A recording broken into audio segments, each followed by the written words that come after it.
Alright everybody, so welcome back.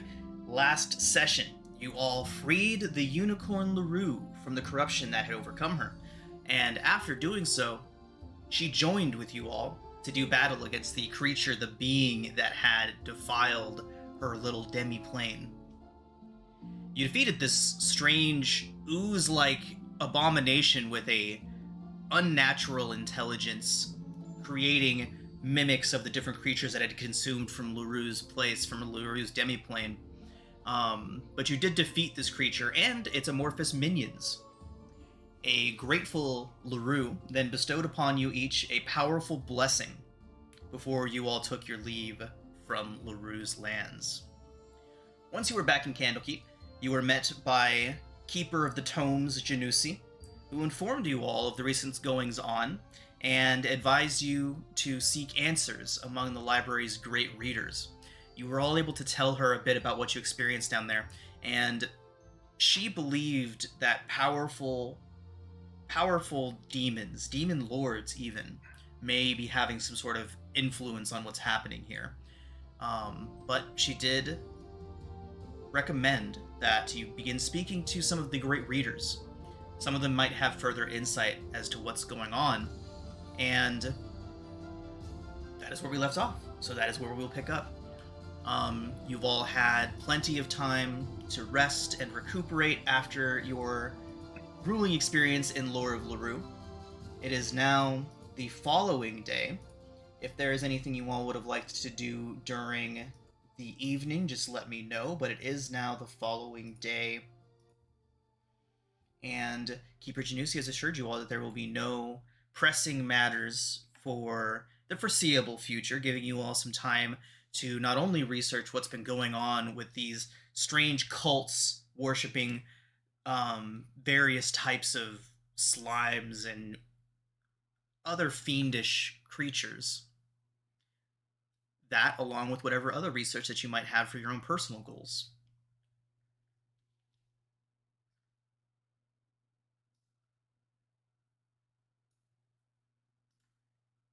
All right, everyone. Oh, you know where we haven't been in a while? And you know what I forgot to do any adjustments to again? Of course. Our place. It's been like a year and he still hasn't updated Hey, it. I updated it once, okay? Yeah. Like I have my little desk.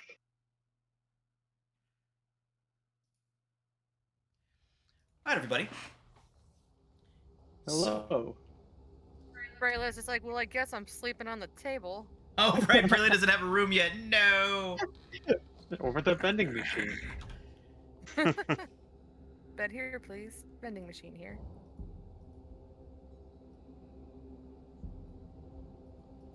There you go. You can have a cot. What is it having a Thank you. magic mansion that doesn't? So why is my health bar yellow?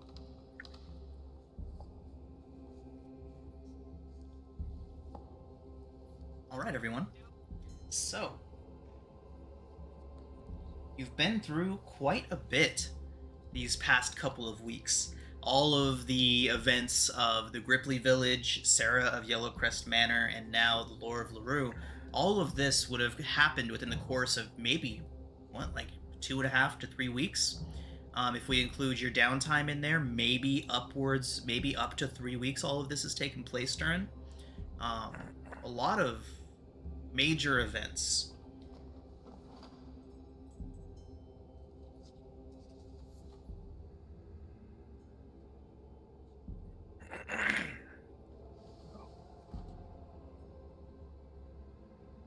So you all are free to do what you will in the library.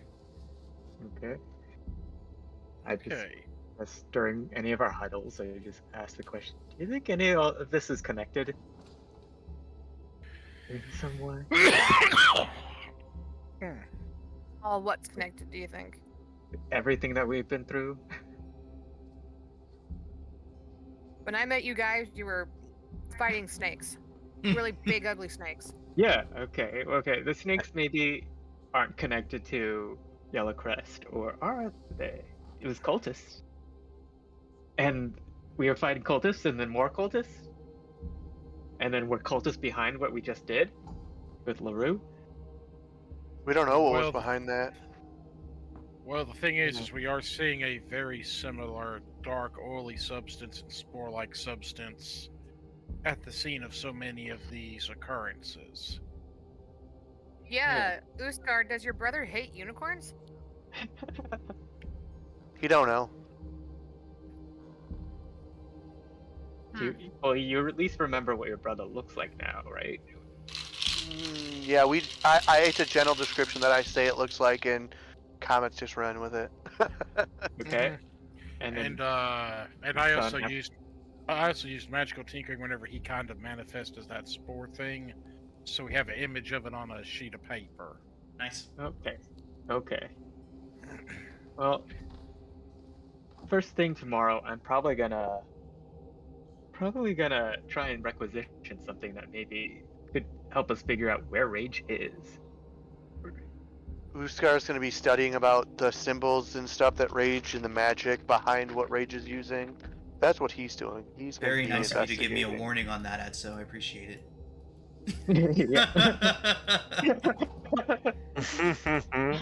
I do love crying. I sure do. But I Rayla's going don't to be have. looking into the murder of her father. Dun dun dun. Dun, dun, dun.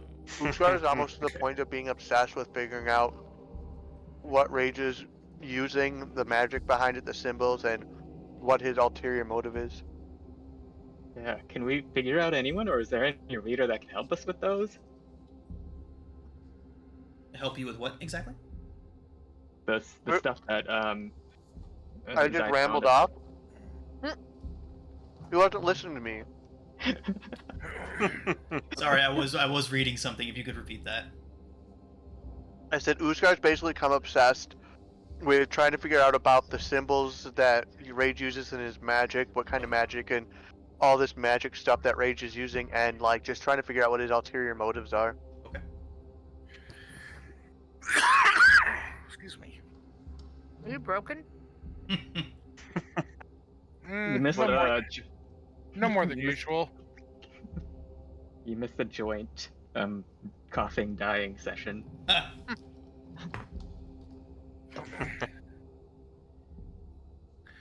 Oh, what does my character want to do?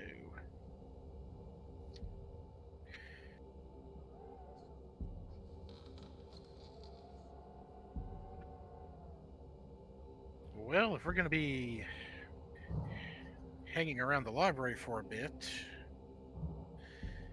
I'm going to go to my inventory and I'm going to swap out which item has that repeating shot infusion on it, because heavy crossbow seems a little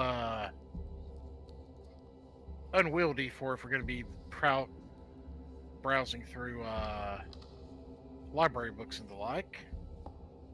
And I'm instead going to put on the little hand crossbow. Listen, that's easier to carry. we have fought books before, so don't go putting down your weapons. Oh, I'm just basically putting it on a hand crossbow where I can use my shield at the same time.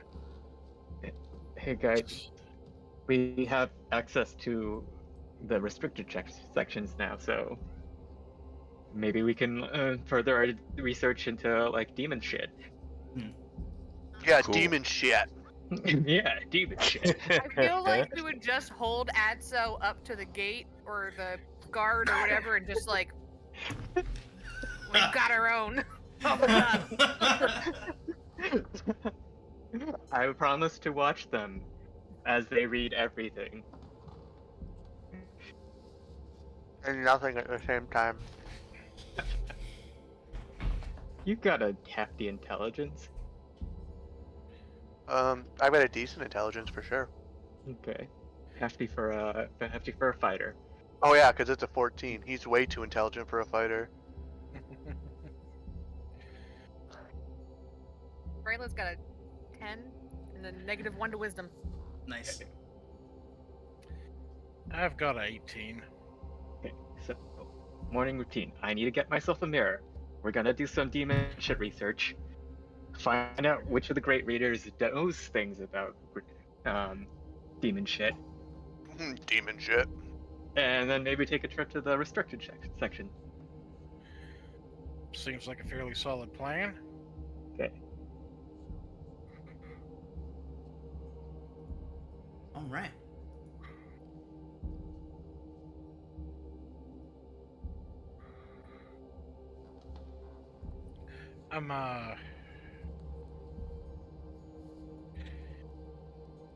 Actually, I do have a quick question. A quick question, Sean. Uh-huh.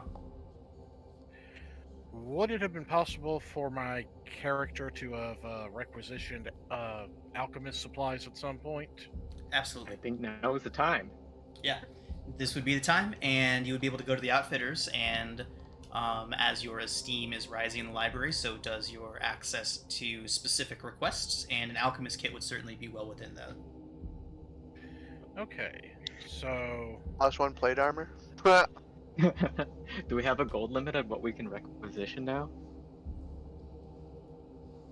I believe that gold limit would likely be right around probably 400 to 500 gold would be reasonable. Magic items excluded, of course.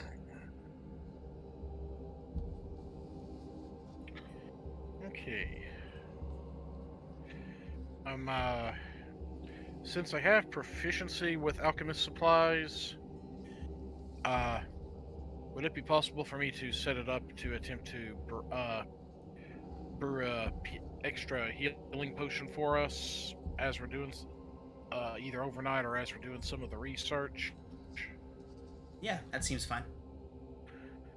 Okay. Seems fine.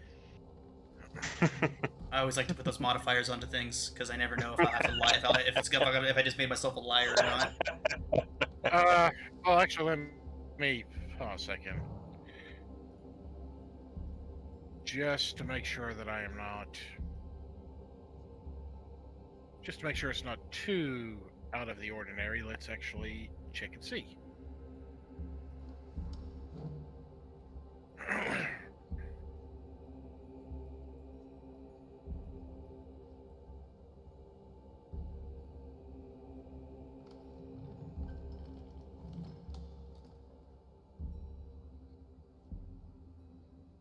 Okay, Xanathars for a regular healing one, time is 1 day. It does cost roughly 25 gold. Costs 25 gold pieces.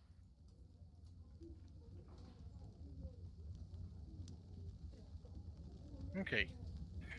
Well, I will. So it's Yeah. basically half the price that a regular one would be. So Yeah, not an issue. Alright, everyone. So, are you all sticking could I- together? Go ahead, yeah. Sorry, can I buy some ball bearing You can have or requisition? So some- yeah, requisitioning Thank you. requisitioning stuff from Candlekeep. It's one of those things where you guys don't really get much gold rewards, but you get higher access to stuff. So ball bearings are definitely something that you could just pick up from the outfitters. Cool. Yeah. I'm gonna take some. Scar wants an immovable rod. Oh god. Yeah, magic items are a bit harder to come by. yeah. It's not like Candlekeep Um, just has an armory full of magic items. You know, each one has its own purpose and place in the library. We could- Humbug.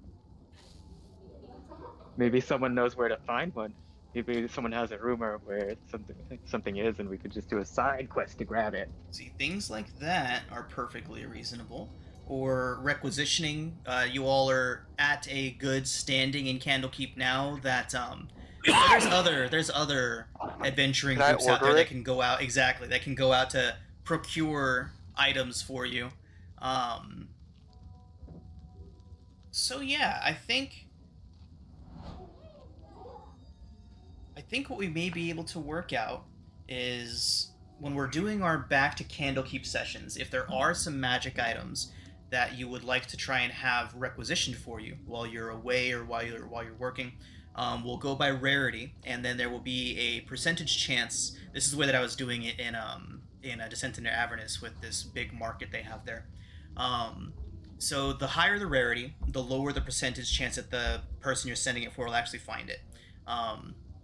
Uncommon and rare are pretty likely to be found, but once you start getting into the very rare and legendary items, those can get very tricky to find and are less likely to be here when you come back. So if there is specific items that you all are looking to try and acquire, just let me know, like your immovable rod Zypher, and we will go by rarity on how hard that will be to acquire. We'll be at Candlekeep for a while, so this is a system I'll work out between this session and next. Okay. Yeah, because in Avernus it was just gold. You just gave them, I think it was like 150% of the value, and then they would go get it for you. But we can't do that in Candlekeep since you guys don't really make gold. Like charging you like 2,500 gold for something isn't exactly a reasonable request. So yeah, keep in mind what items you'd like to pick up, and next session we will go over the process of getting those for you. I just realized I could have been making holy water this whole damn time. Yeah, you're a paladin. I'm Yeah. sure. Well, we're fighting demons, so maybe start stocking up. Yep. Everyone Pull your head out of your like fourth this. point of contact, damn it. Welp.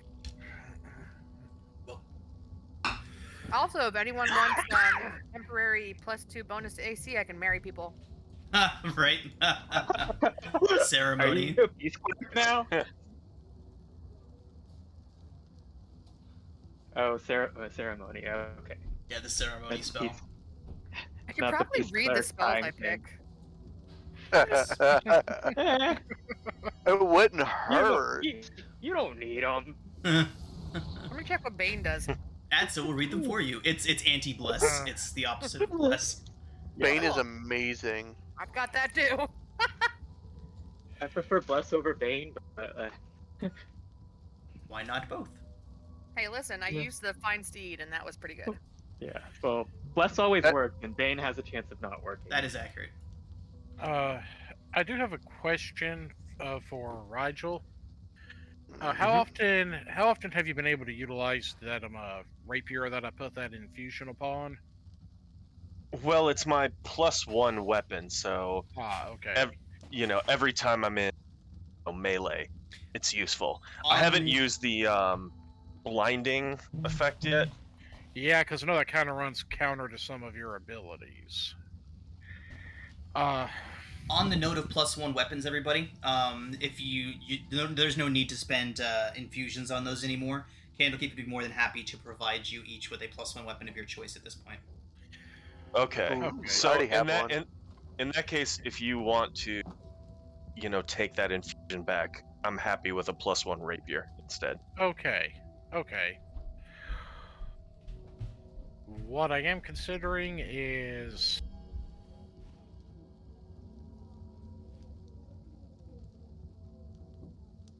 we have a wizard, and occasionally an extra casting of something like Fireball comes in handy. Absolutely. And so, would you like a spell refueling ring? Ooh, yes, Yeah. please.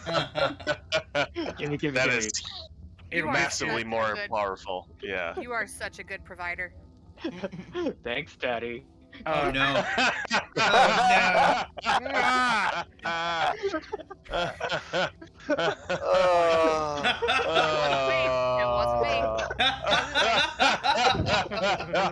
I approve of this. Oh my message. god. I called someone a daddy in my Tuesday game when they were like, no.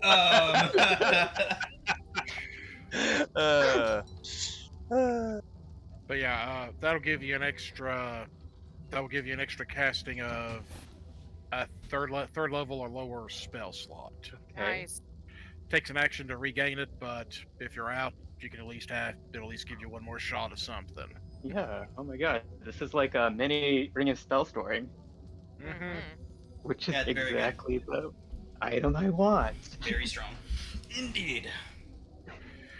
I don't even know what actual items. A rod of immovable rods could be fun though, but I gotta think of some other stuff I need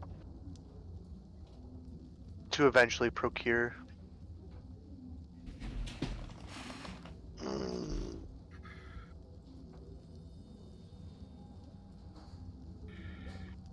Is there a way for Brayla to requisition? I know you just said that we have to kind of like roll for it, but something for like oomph, like ogre gauntlets or tall Yeah. giant belt. Yeah, absolutely. Go ahead and let's put them on our character sheets, everyone. So the items on your wish lists, go ahead and add them into your bio and info section on that first page of your character sheet. Just give a couple spaces and then drop a wish list right there. There's a spot that says treasure. Just put it in that one. That's actually a good idea. Thank you, Zach. I know. What- I'm smart. What level are we talking about here? Like sky's the limit, or reasonable levels of? Well, the rarer the item that you ask for, the less likely you are to get it. So, so I will say no artifacts. Artifacts are just strictly off the table. Aside from that, I'll take it on a case-by-case basis, because there are some wondrous items that it just doesn't make sense for Candlekeep to just send some lackeys out after. Sure. But you can basically assume that if it's very rare or lower, it is something that you will be able to acquire. Or at least have a chance at acquiring. Sure. Which one of the giant belts is more reasonable? Like, I know there's different levels of them. Well, the belts are, I think There's hill giant, fire giant, right? yeah. These are all wondrous items, right? Damn. Yeah, so they're very rare. So those would all be within the range. Go ahead. I think that the lowest strength enhancing one would be the Gauntlets of Ogre Power, which raises your strength to isn't it a 19? I'm already at an 18, so I want something that So was that one's yeah, I understand. Yeah. Okay, so Storm Giant's out. Let's take probably Hill Giant would probably be the most reasonable. Yeah, that'll get you up to what, 20 something? Yeah, 21. I'll take it. So yeah, the Belt of Hill Giant strength is only rare. So if you wanted to even go up from there and go up to Fire Giant, there is a possibility that you'll get it. It's just not as likely. And Fire Giant gets you up to 25. I'm gonna try. Right. So this will be on a percentage scale. The higher the rarity, the less likely they are to find it. We'll probably start at 75% and go down from there. So 75% for uncommon items. Common. That being said, any common items that you all want, if there's common stuff you want, just let me know and we can probably get that worked out today. But uncommon and higher will probably have a 75% success rate, and then drop from there, probably all the way down to maybe even as low as 10% for very rare. Thank you. Yeah, this is all just off the top of my head, so I'll work out the system a little better. I'm actually taking a dive into really writing mechanics stuff, because I'm officially unhappy with the mechanics that we're getting that I want to start making my own. So awesome. So I'll be doing that this coming week. I'll be spending a lot of time doing mechanic stuff, and this will get added to the list.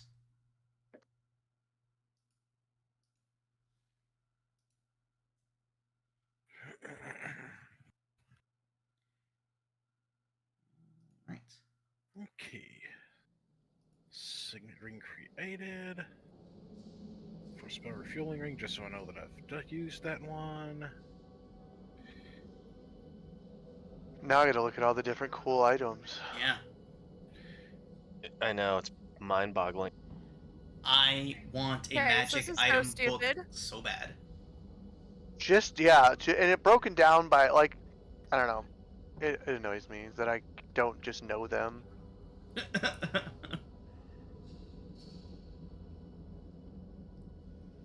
Ooh, that would be cool. A battering shield. I need a flame tongue. Oh. Flame tongue what? It's Sword. it's swords, yeah. Well, the flame tongue's a template you can put onto any weapon. Oh. It would be an axe, probably.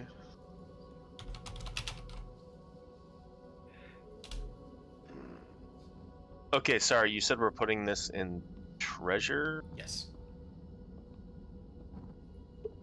I just gotta do something. I just gotta.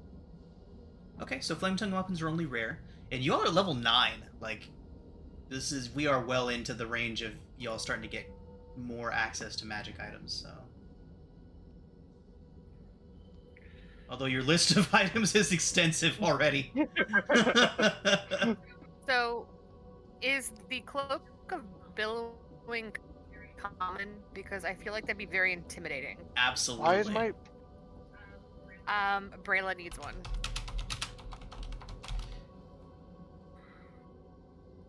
Double check. It is common, Brayla. They will. That is something you can simply requisition. Yes. Am I an idiot? Yes. Where is treasure? Where is the treasure thing? If you're on D&D Beyond, it's not there. You're gonna have to do notes. Oh, on that note, this is something that I'm going to start. Sorry, go ahead, MK. Did you find it on your Roll20 sheet?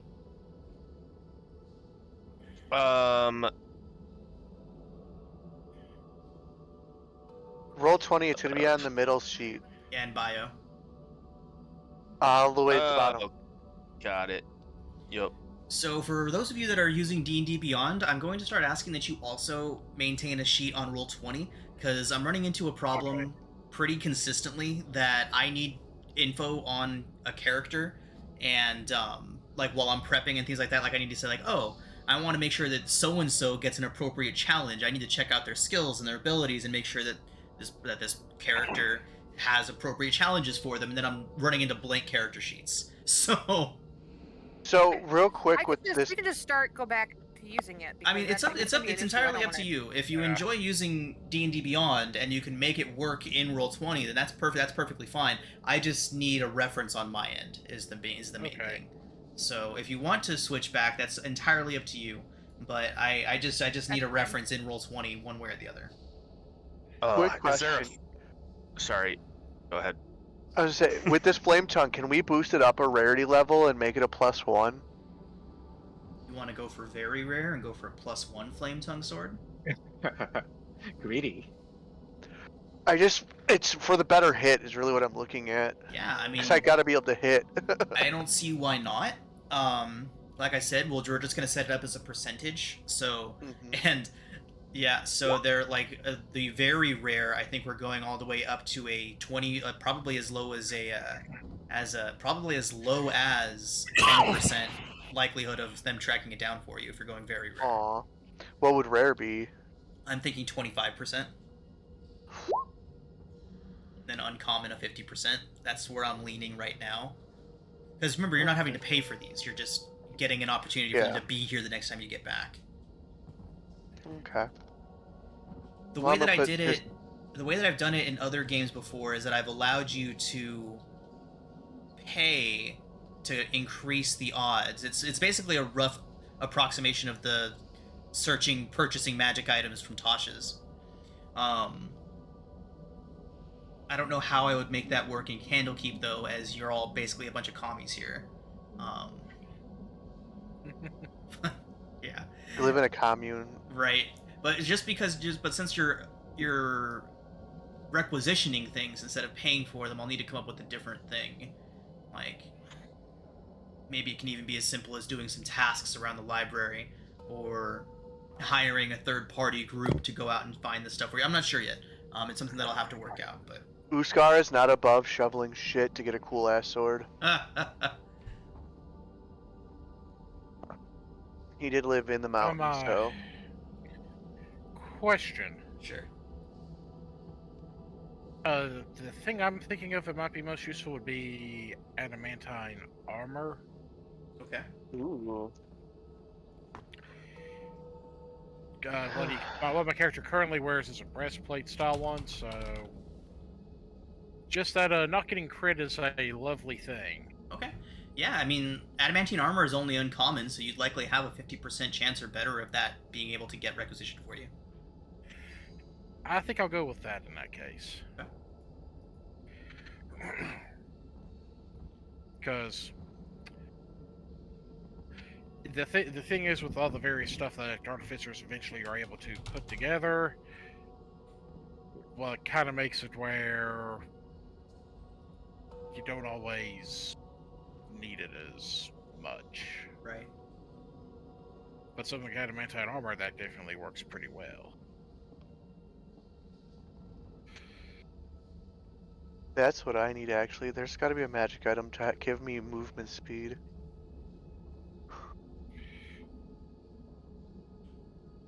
Seems Broom of like a flying? thing. What's up? Broom of flying. No, You wanna no, like fly?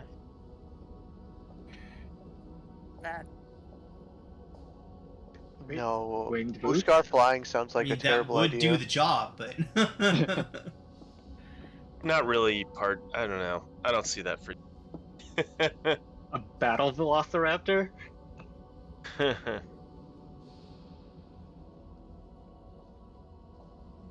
yeah, mounts are always a So thing. is there? I forget now because I've been kind of off Roll20 a lot lately. We have the I haven't compendium been on it. open. Is We there a should. way I to, think like- I have them all open right now, but I'll double check. Yeah, is there a way to transfer your like Beyond character You have to do it yourself. Roll20? It doesn't. No, there's no like, there's transfer. no like No. portal or something. Not that I'm aware All of. manual. Oh man, these Ugh. are wondrous items. That's gay. Well, I've got Boot. I've got a your multi-class to. I'll get to it by next. Oy. Boots of striding and springing are wondrous items. So But wondrous, they're uncommon. yeah, the wondrous part doesn't matter. It's the rarity that matters. Okay, we need some boots of striding and springing. Okay, and they're uncommon. Yes, Okay. I just add it to your list. I am. The compendium is on.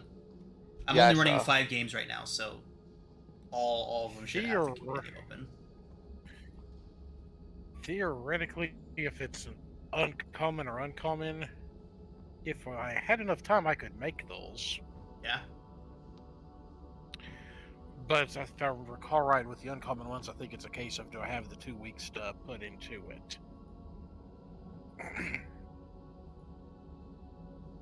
That is a very DM dependent thing, so it probably is not going to hurt to ask for.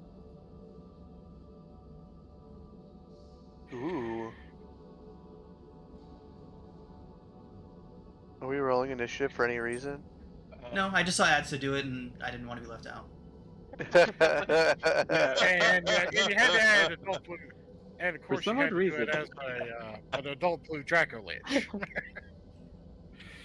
It's Ooh, it's the roll biggest thing I could find at the drop of a hat. Oh, lovely.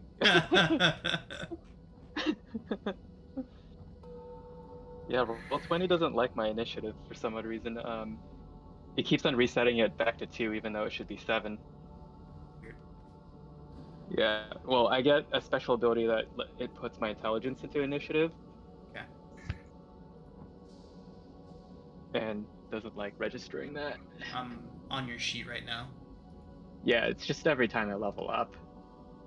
Yeah, I'm gonna take a look at the settings real quick. So it's whenever you level up, it resets it. Yeah, but like it hasn't been a problem with Beyond 20, so Okay. just trying to make sure it's accurate. I'm updating my character sheet for you. Okay. Thank you. Issues. Whoa. Oh. Wait, sorry. Did you say uncommon magic items could just be grabbed? Common ones can just Oh, be grabbed. common one. Yes. Got it.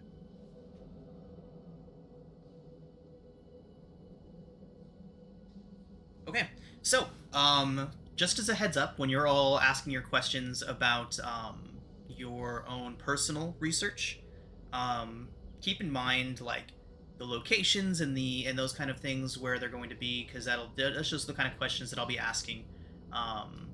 Where did this take place? Where you're from? Important landmarks and things like that. Just something to keep in mind.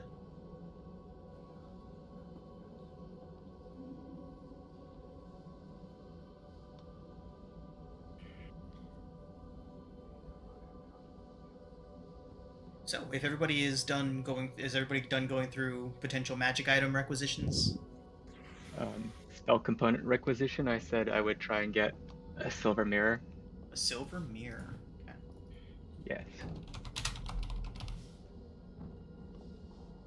What is the gold piece value on that? It is 1,000, but like, 1,000? can I just, Jeez. yeah, bat my eyes Man, at the they just requisition paid the person? master readers a lot. Like, we're conducting really important research here, and it would really help. It would help enlighten us on what we're dealing with here at Candlekeep. Okay. Please. Yeah. And I just show my like new master reader badge. All right. What's You were the hilarious. component for? What spell? Scrying. Scrying. Yeah, I feel like there would be one that they could loan out to you on a semi-permanent basis, kind of like a don't fucking break this type of thing. Oh yeah, no, it's totally in safe hands here. Sentinel. I'll treasure it with my life. Yeah, I feel like Thank there would you. probably even be like a scrying chamber here in Candlekeep that you would be able to get it from. Yeah, but I kind of like the idea of portable scrying. Yeah. 1,000 You know, GP for that thing. Yeah. I know what the bandits are stealing from you. Like bandits could do anything against you all anymore. Nope. Well, maybe they're demon bandits. Maybe.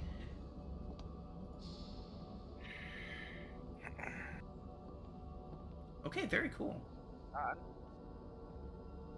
So a focus worth at least 1,000 GP, crystal ball, silver mirror, font filled with holy water. Very cool. I got 3 things I want. Okay. What are they? Flame tongue, boots of striding and springing, and a sentinel shield. Voice. Oh man, the Sentinel Shield is pretty. Oh hell yeah, it is. It's an uncommon. I was just looking at that. I think I need 60% chance on my uncommons. Oh yeah. Oh yeah. Crap! I just forgot. I'm kind of beast. Kind of. Cleric. Kind of a cleric. Kind of. Kind of a cleric. Kind I'm of a bit of a cleric. I'm a little bit cleric. Did I hear someone say that they're changing the crit rules? Oh god. I haven't read them yet, but I am not hopeful. And it's just play testing. So if they're bad, all we have to do is just tell wizards that we're gonna riot if that makes it into the new edition, into the new upgrades. So from what I haven't read it yet, but from what I'm hearing, it's looking like they're trying to do a Nat 1 fails, Nat 20 succeeds regardless, no matter what, which I hate. I hate it. I hate that idea so bad. But I haven't read it, so I can't pass judgment on it just yet. But if that is what it is, That's what it says. oh no. Yeah, I feel like the world is gonna revolt against that. I feel like I have not seen a single person. Well, aside from new players that don't, I don't know. I've seen new players, like brand new players, really like that idea, but I just really don't like the concept of, like I saw in chat a couple times, of somebody who is an expert at something having a 5% chance of just completely failing on the task. Like that doesn't jive with me. Yeah, I don't like the idea of a nat 1 automatically failing you. Yeah. Because if you have a plus 10 like a plus 12 modifier somehow, that's friggin' still a 13. Yeah. That should not. Yeah. So yeah, I haven't read it like word for word yet, but yeah, Hank, you saw it, and that's basically what it does. Yeah, it does say. Yeah, no. As far as the crit goes, as far as from the playtest stuff, the only thing a critical hit does is magnify the weapon damage itself. Not hex, not smite, not spell effects, just the damage from the weapon itself. So they're nerfing weapon crits and buffing. Getting rid of crits for magic. getting rid of crits from magic where it only applies to the actual swinging of the weapon is what it looks like. So spells wouldn't crit anymore. Yeah. Like Spells, a firebolt wouldn't. That see, I don't like that. I don't like that at all. No, And because that takes some fun away from a spellcaster. Yeah. Yeah, well, And that's I what the am- playtest is for, right? They're gonna get opinions on it, and if enough people come in and say that they hate it, make sure just everybody go vote. Everybody vote on it and say that they hate it. You know. well, the other thing is I'm not with it being piecemeal like this without seeing the finished product. Like, if there is stuff included in the core classes, how they're probably going to do tweaks on them that would explain why they're doing it, it might be one thing. Yeah. But we're only getting part of it at the moment, so that's all based upon that one part. This one area I'm not quite as fond of. Right. That makes sense. I'm kind of fond of the fact that they do include a feat with background, and that also increases certain stats, just because I also it like actually Excuse me. it actually makes it where the Yes, background here. of the character suddenly matters. that. Right. Yeah, because as of right now, backgrounds are strictly aesthetic. They're strictly like the bonuses that they give you, save a couple of them, just are not mechanically important. Most of the time, you pick a background to maybe help you picking your proficiency. That's it. Yeah, yeah. Yeah. But again, a lot of it's just going to depend upon how the rest of it looks, I think. Right. Yeah, that tracks. All right, everybody. How is everybody going with their magic item selection? Does anybody need more time with that? Your requisitions, gear, magic All good. items. I don't have the patience to keep looking, so I stopped looking. Well, you have until next Yeah, I'm week. good. I'll forget. Mine are in my treasure. Great, great, I great. think the 3 that I List. asked for are pretty legit. That'll help Uskar. So Okay. All right, everybody. So, what would you like to do? It seems that on the agenda would be speaking to the great readers. There are 7 of them currently in the library, not including Adso, of course. Oh no, that Adso's a a great- master. Adso's a master Yeah. reader right now, not a great reader. Not bad. Nope. But there are 7 currently in the library, not including the ones that would be absent would of course be London Flattergast, Cravis Undwhelm, and of course Denisario Amberhill is deceased, Uh-huh. not among the living any longer. Rip Dennis. Rip Dennis. If we so maybe it was one of his plants that got him. Maybe it's one of his plants that did this. Wouldn't it be funny if On that that was note, you what do was know behind- that his research into the ectoplasmic entities does appear to have been a target of the attack. Oh. Namely, into their research, into their use and application into plant life. Interesting. And then we know the demonic. It's demons, right? Not devils. Demons, yes, you have all but confirmed that the presence, that there is demons behind this at some level. Okay. And is there any great reader that is into demons or demonology? There's a couple. So there, of the 7, there is Eli Avonmore. His specialty is divinity.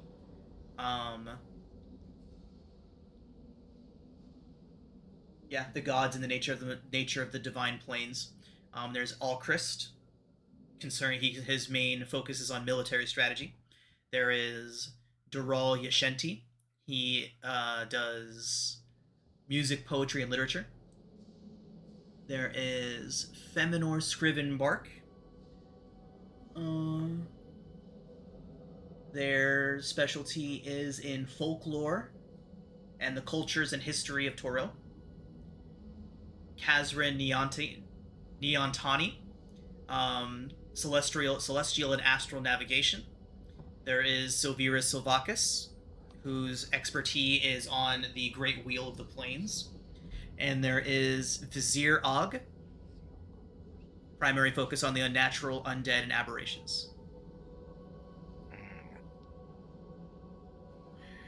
We want to hit up. There are a few possibilities here.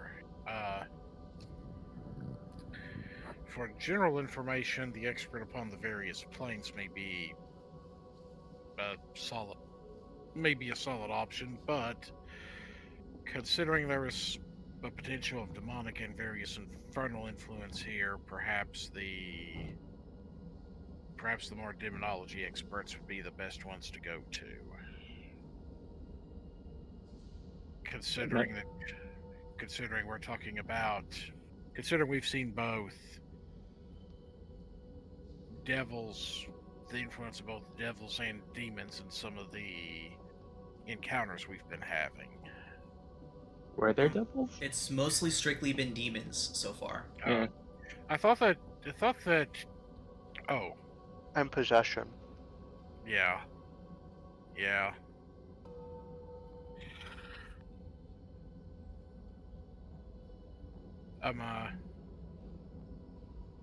Okay. And then, of course, aside from the questioning of the great readers, there is your own personal research to do. And then on top of that, as Adso mentioned, the restricted sections likely have some answers for you as well. Yeah. Okay, so we got planes. Would they? I don't know if they would know anything about specific kinds of demons, would they? Divinity, I feel like, would know not that much about demons themselves, but just how to combat demons. Same with military guy. Folklore? Would the folklore guy be a good guess?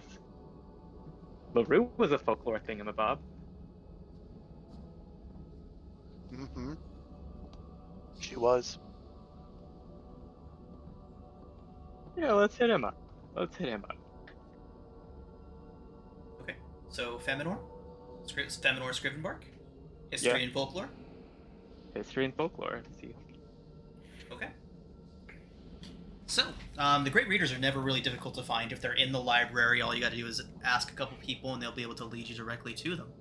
So, Feminor Scrivenbark, you would find him in one of the common rooms, curled up in a very large reading chair. He is a halfling, a Lightfoot halfling, so the chair kind of dwarfs him. He appears even smaller when you see him sitting in the great red reading chair. He's got a stack of books next to him. You can see him kind of flipping through, scribbling notes into them as he goes. So, what questions do you all have for him? I don't know. First, maybe give him a general description of, like, the stuff we've been dealing with, and see if there's any, like, figure in folklore that kind of matches. Mm-hmm. I think I'd specifically try to mention the almost black tarish and spore ash-like material we found in a few areas. Yeah, Nathaniel, can you give us like a magical PowerPoint on what we've been dealing with? I take out a few pieces of parchment and utilize the magical tinkering feature on various ones to illustrate both the kind of smoky, ashy, spory image of Uskar's sibling, who kind of scowled and threatened at us. I'll make sure to put asshole and dwarven underneath it, since that's how Uskar referred to him. And dwarven. Yeah. Well, I know what it is because I can speak dwarven. So, but I just assume that this is now the man's name. All right. Okay. So he would immediately come to the same conclusion as Speaker Janusi, that the descriptions that you're giving him would lead him to believe that Zagupmoy and Juiblex are somehow involved in this. But I love those names. Zugutmoy. It's one of those names that it took me like a straight 5 minutes of just sitting there and pronouncing it to myself over and over again until I finally got it.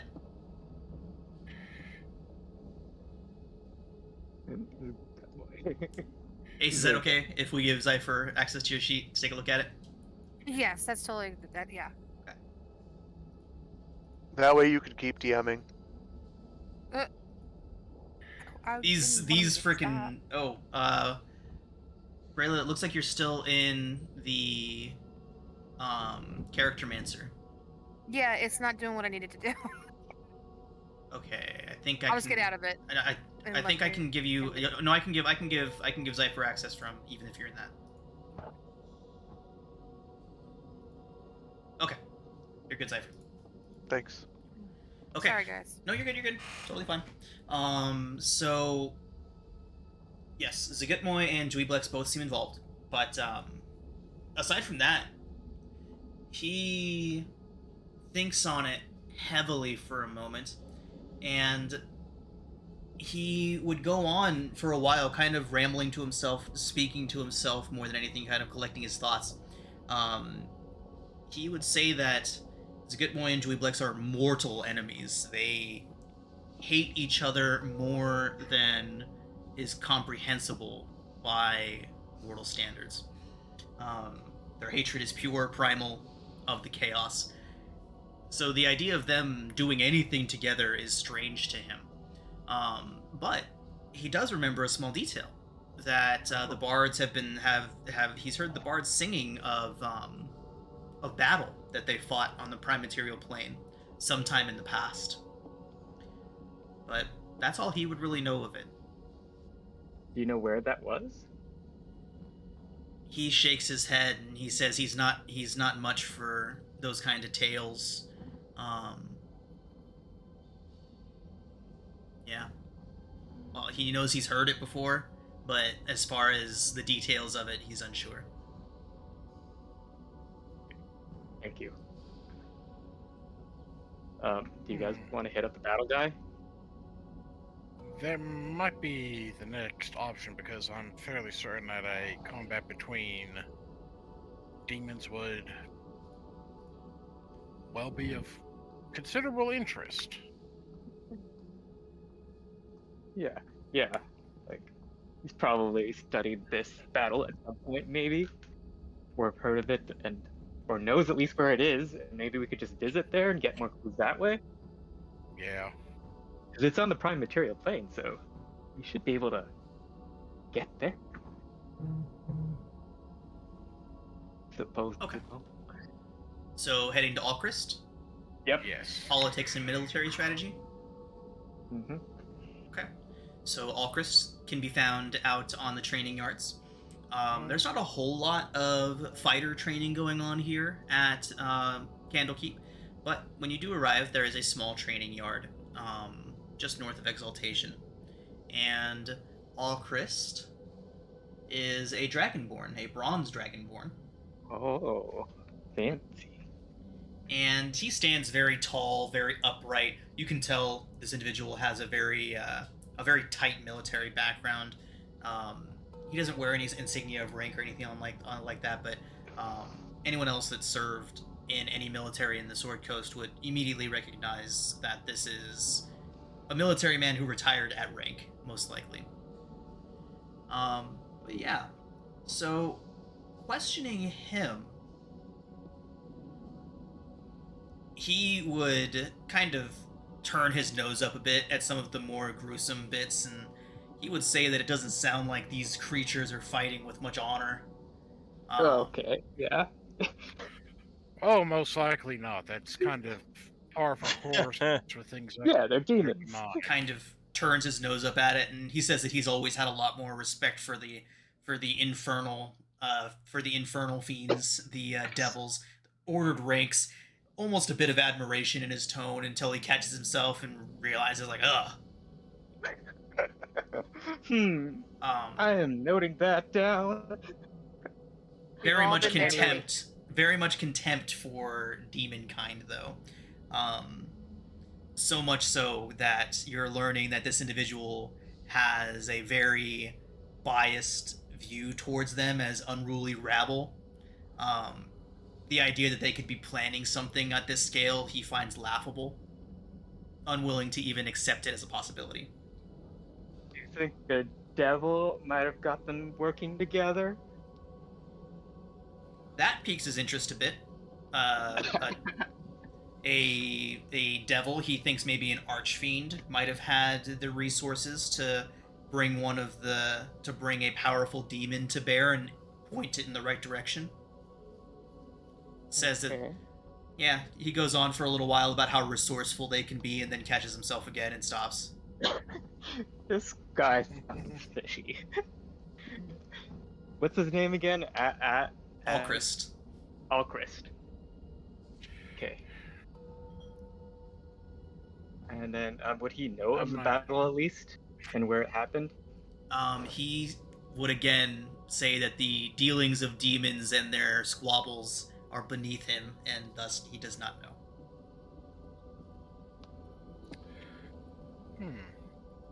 Well, we appreciate the assistance. Question. How many soldiers do you usually have that you get to train here? He says that he maintains a contingent of 100 fighting men and women for Candlekeep. That the main contingent of soldiers is he would kind of say soldiers with a non-physical air quote around them are mages and clerics of Ogma.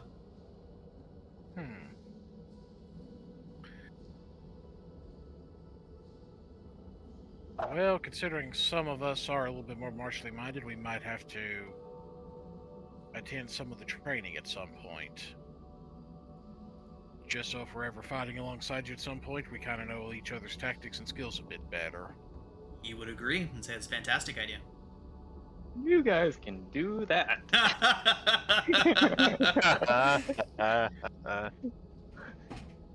I'll just be in the corner. Okay, so there is Daryl Yashanti, music, poetry, and literature. Kazrin Nyantani, celestial and astral navigation. Silvira, the Great Wheel of the Plains, and Vizier Og, the unnatural, including undead, aberrations, and more.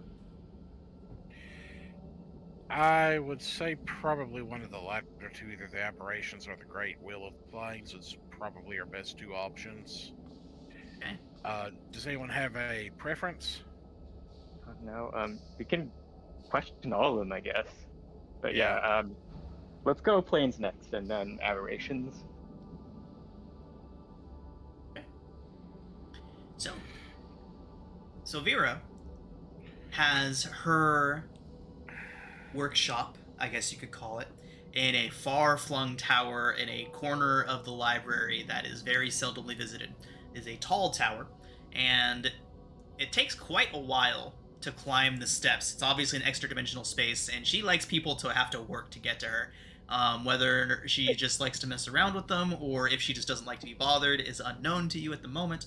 Adso, you would know her to be very reclusive. She does not leave Candlekeep for anything. And she basically just keeps herself locked away in this tower at all times. What is it with wizards and interdimensional stairs? Yeah. I mean, if I could have a tower that I could just make extremely inconvenient for people to get to, I feel like I would do that. I need. Go ahead.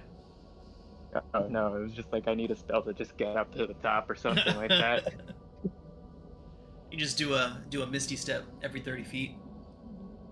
I don't have enough spell slots for that. It's like the D&D equivalent of a no solicitation sign. Right.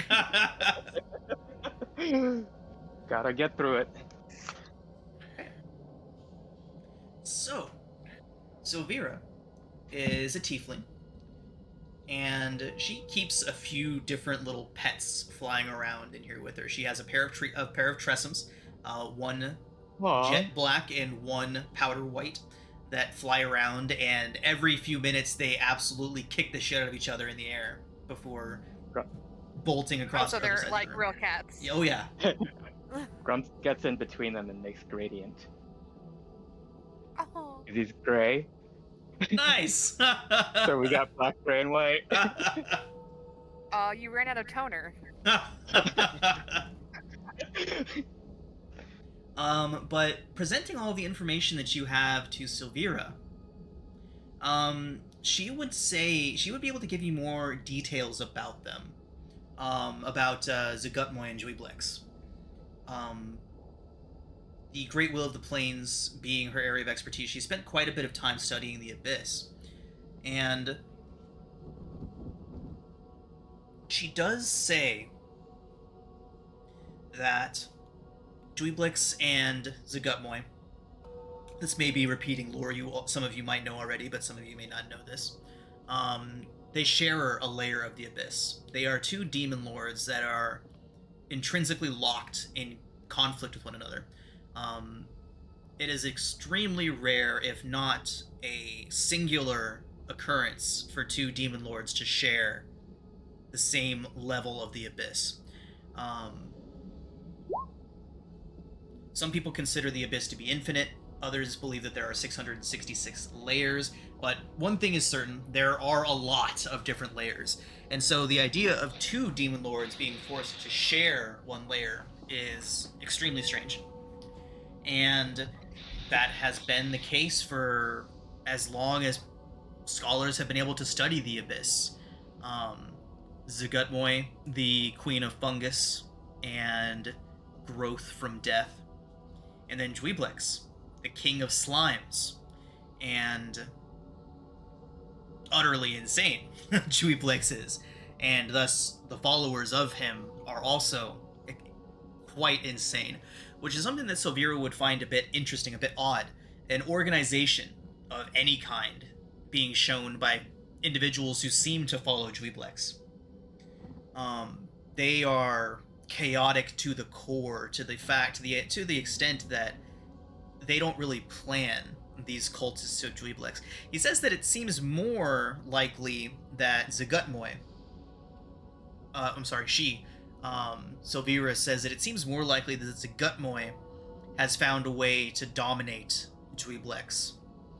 That's her assumption of the situation.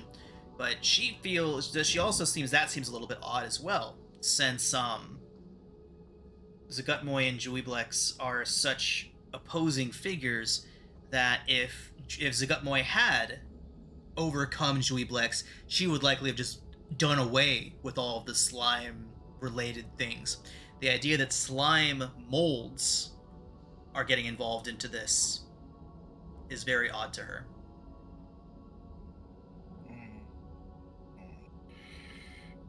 Mentioned our idea about a demon lord, a devil possibly getting in there in the mix.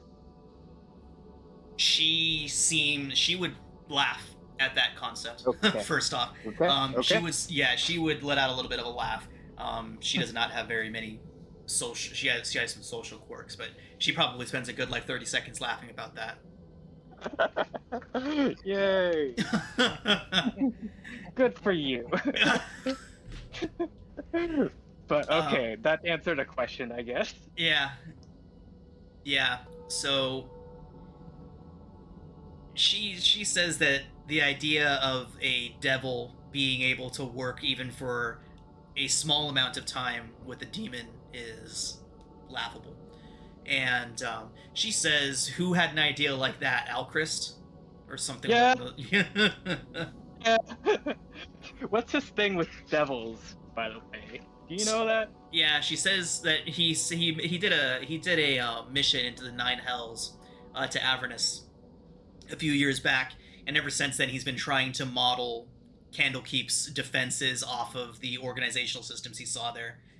She says he's a little bit too admiring of their martial prowess, but she doesn't really think it's anything major, just a little bit too much respect for their military prowess.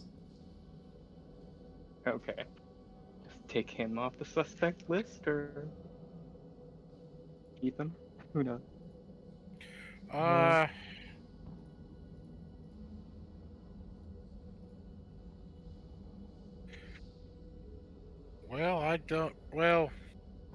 don't know if I necessarily take it off because we're not sure what is going on with it.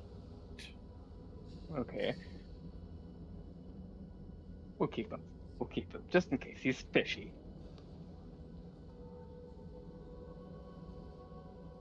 Okay, so Well, I would pose the question back to what's her name? Sylvia. And Sylvira.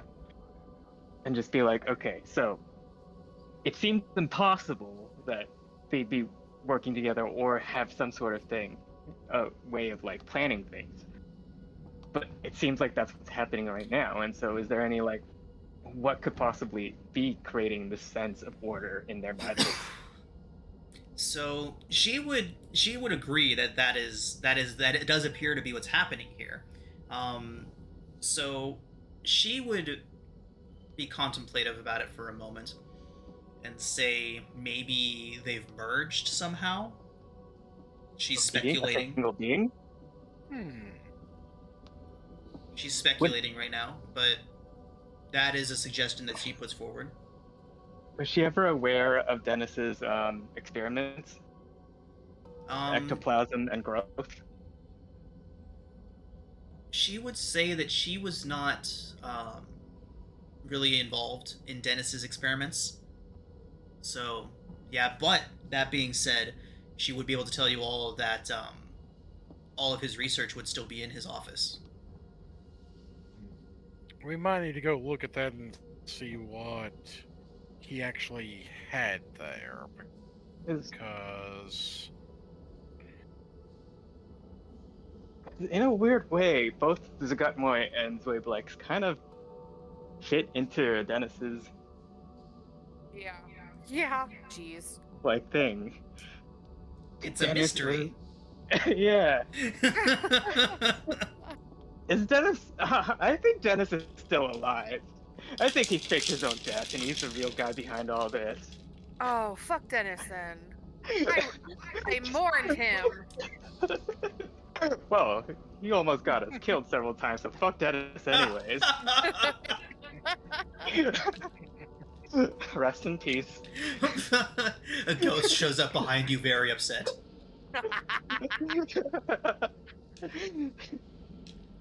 You guys are a treat. Okay, so maybe Dennis's office should be the next place to go. Yeah, let's do it. Yeah. Let's do some snooping. Thank you, Silveria. She's- Is there an elevator down, by the way? Please, She- please. She looks over towards you and waves her hand and literally just casts teleport on all of you, and you appear at the bottom of her thing. Thank you. I would have just literally rolled down the whole time.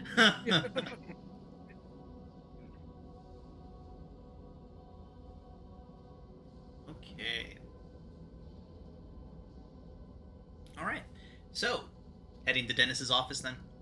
Yep. Okay. Is it like restricted in any way? Are there like?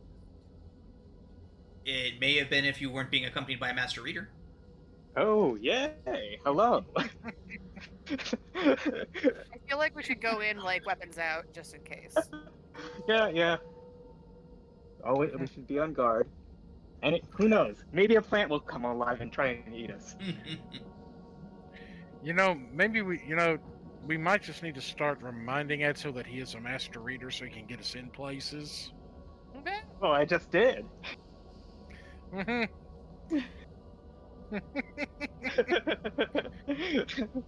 then I just like stroll into place. Like, bam! In! Wow! Master reader! There's no one there. Oh, interesting. I would imagine this place would be guarded since he was just murdered. He was. He was murdered. How long ago was that? A day ago? Yeah, because you all went into Lore of LaRue. No, because he had already been dead for a day when you all went there, so he has been dead for 2 days.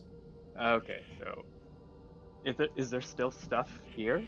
Yeah, it doesn't appear that anyone has messed with his research or anything. Interesting. Okay. Well, I guess we're here to do an investigation. Indeed. I wonder what kind of check would be appropriate. Investigation. I'm going to wager an investigation. Honestly tonight, I dig it.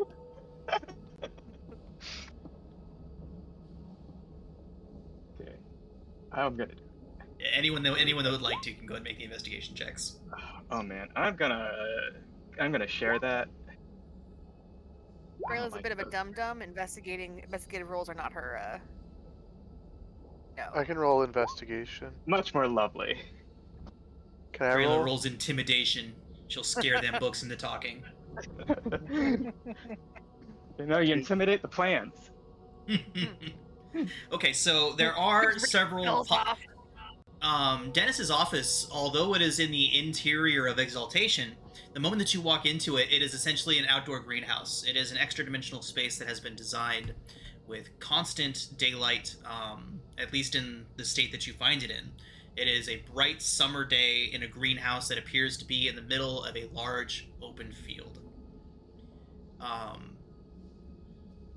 Yeah, it smells wonderful. Herbs, all kinds of things around. There's a small kitchen. You can tell that he did a lot of cooking with the various different things that he has here. But yeah, Sense of notes. yeah, Scribbling. absolutely. So it seems like we have a 22 from Adso, or Adso, do you want to go with that 29? Why not? 29. All right. I'll So use the as dash. you're all going through the information that's listed here, all of the notes and everything, you can see, Adso, that he applied the ectoplasm to a lot of different things. And the main thing that it did was massively accelerate growth. With your 29, you're able to figure all of this out after maybe about 30 to 40 minutes of poring over his notes and the other documents and other research that he has here. He applied it to several plants. No difference if he applied it to carnivorous plants or just regular plants. They both had the same response. They grew exponentially. What he did find a very strange reaction to was a plant that had a disease. He applied the ectoplasm to this plant, unknowing of the fact that it was a sick plant, that it had some sort of a fungal infection, Oh. as plants tend to have. The reaction that was had from this fungal infection was dramatic and violent in some ways. The fungus grew exponentially, encompassed the plant, and then showed predatory leanings, seeking out other plants nearby, growing not pseudopods, but more trails leading away from it. He has several illustrations, some magical, that animate and show this process of a small sunflower that one day was normal and healthy, and then it's marked as day 0, and then by the end of day 1, he actually makes a change in his notes here, and he normally goes day by day because he works with plants, growth and progress usually isn't measured in hours, but this particular subject, he does measure the progress of what happened in hours. So within 10 hours, the fungal growth, within 10 hours of introducing the ectoplasm of the Gingwatsit to this plant, the fungus had grown and completely overcome the plant, encouraging strange new growths in the plant, and then beginning to spread like roots almost along the ground out of it until it could reach another plant, which it immediately infected with this fungal infection, and the process began on the next plant. You can see a charred, burnt out section of the laboratory where the last entry was Dennis's inscription that says, "Experiment terminated with extreme prejudice." And if you see in these illustrations, you can see the corner of the lab that this was had in is just a blasted wreck right now. He burned the whole thing down. Oof. I think that we introduced this into Candlekeep on our first session. And now we're in this nest. Is there any specimens still of this ectoplasm still available here? There is. He's used a lot of it, about half of it at this point. If you remember, the research along with the sample of the ectoplasm is what was attempted to be stolen, but was unsuccessful. So those are not currently here. They are being held in a vault in Exaltation. Okay. Hmm. So The- yeah. We got the death and we got the rot. And Now, question. Is there any, and I may have missed something here, so that it's very possible. On the ectoplasm that's being talked about, does that have any connection to that dragon blood ooze stuff that we fought in one session? that is the thing. Well, That maybe. is. No, I think it might be different. So they were two different things. The Gingwatsims and the Okay. Dragon Blood are not the same thing. Okay. However, Nathaniel, as you're going through this, you do see a note that a small sample was sent to those gnomes. Oh God. Okay. The main reason I was asking is because I have a vial of that ooze. Don't And also a introduce vial it of to. the, and also a vial of the spore and rage goop from the Juggernaut monster in Greenest. And a vial of the black sludge. I'm just collecting all the weird shit. Yeah. Well. We may need to talk with the gnomes. Yep. Okay. Yeah. I think the gnomes, or are the next people to. Because is there any record of the gnomes having gotten those samples from Dennis? Yeah, there'd be receipts all the way. Receipts, Okay. an entire paper Maybe. trail between Dennis and the gnomes. Okay. Maybe they've already confiscated the samples, but it doesn't hurt to check. Mm-hmm.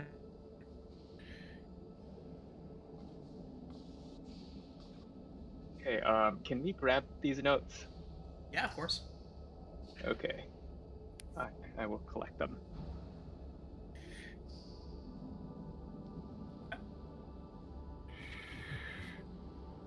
All right, everyone. So, as you're making your way out and beginning to make your way over to the Gnomes research area, to their laboratory, let's go ahead and take our break. And when we come back, you can continue Okay. with your investigations. Okay. All right, everybody. So, welcome back.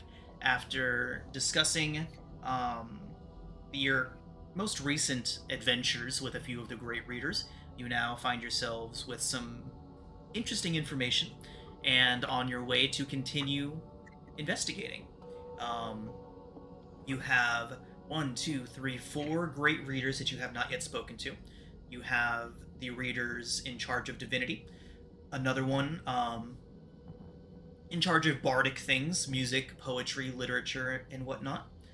You have another that does celestial and astral navigation, and another that handles the unnatural, undead, and aberrations. Who is going to know about the symbols and the magic that Rage was using? Probably the undead and aberrations, because that seems what these things kind of are. Because Except we got to it's kind of see if he's tied in with these demon guys. yeah, like it's rot. So we're dealing with rot and Divinity. Yeah. Hank, you're breaking up quite a bit there.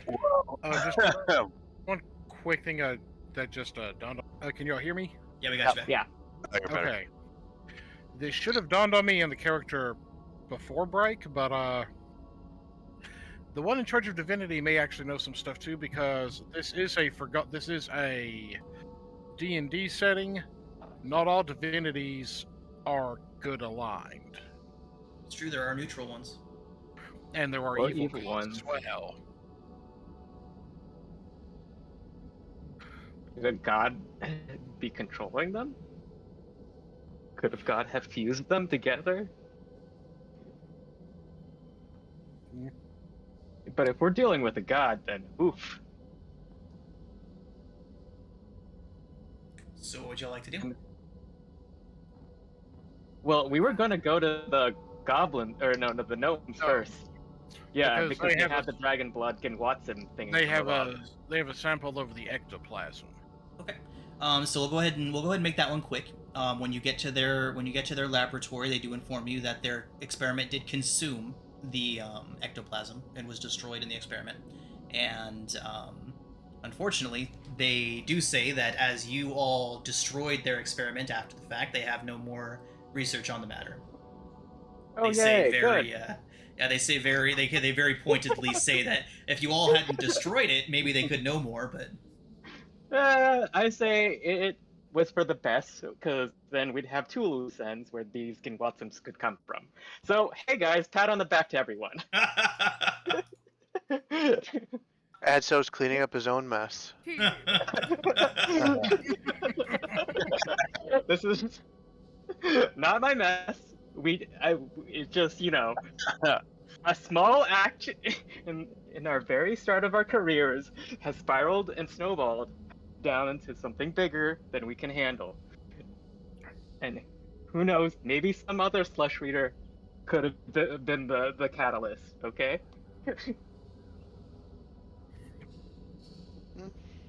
okay. So then I'm, to ally Avonmore then. Yep. Oh, Okay. speaking of which, I have the mirror, so good things are definitely gonna come out of that, right? Never. It's not possible. Oh no. Yeah. Okay. So, Ally, a very flighty human. Ally barely notices you all when you all arrive in their study. It's a very bare bones room. Basically stone floors, stone walls, a stone bench in one corner with a small little rug laid across it, and that's what he sits on. A small bookshelf in one corner. Very minimalistic. The space is much bigger than he needs, but really doesn't really notice you all when you arrive. He's deep in meditation and thought when you come in, but as you file into his study, he does acknowledge you eventually.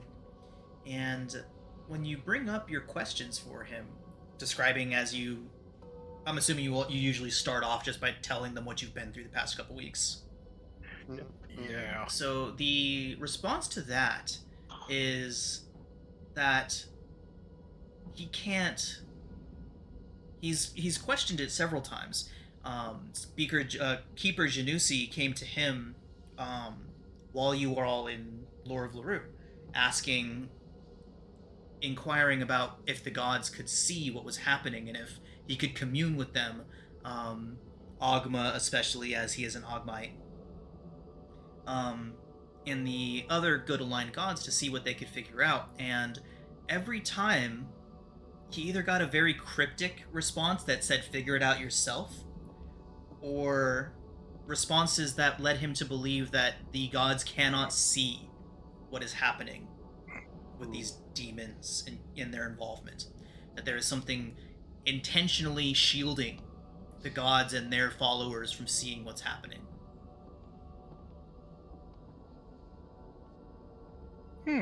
Curious. Interesting. Very.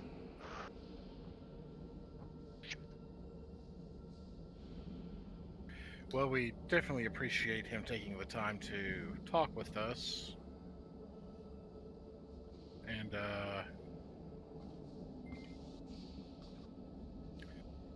I suppose we will move on. He Or does say can we one ask- last thing, though. He says that while they can't see exactly what's happening, that the temples, the healers throughout the Sword Coast are seeing a major influx in spontaneous madness and plague, and that cults are springing up like wildfire throughout the countryside. that seem to be worshipping demonic powers, and that the spread of these influences is strangely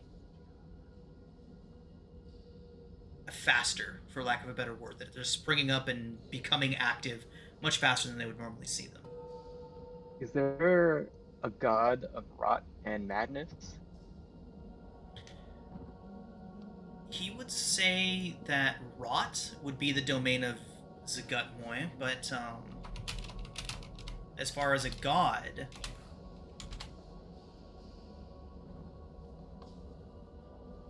says that there is one, a vague one, a lesser deity, known as Monder, or Moander, the Darkbringer, the Rotting God, other words for him. An ancient deity of rot, corruption, and decay, but he doesn't really think that there's been much activity on that end lately.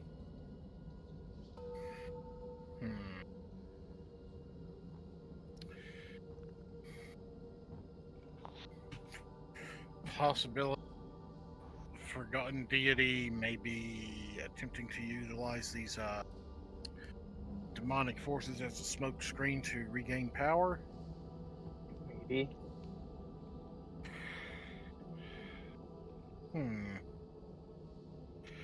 Well, thank you for the information. It's just, well,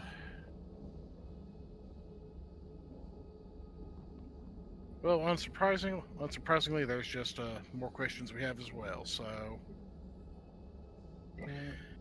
MK, we More can't hear you if answers. you're. Oh, sorry. I saw an old message. Never mind.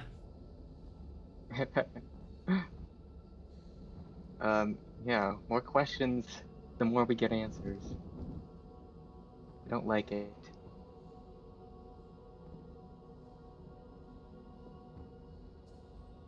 Okay.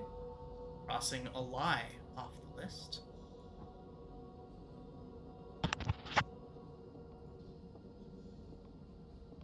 Where to next? What was the other demon lord? Zgutmoy and what? Dweeblix. Goiblix, yeah.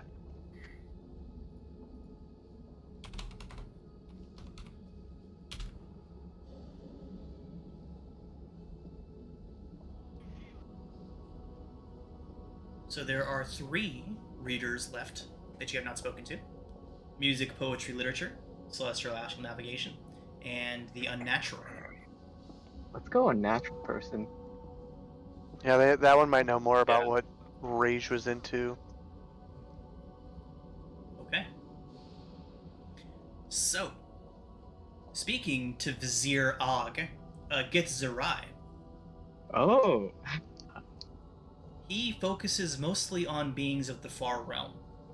However, he is also the one that is in charge of people bringing things to the library or bringing things to the attention of the library that they do not understand.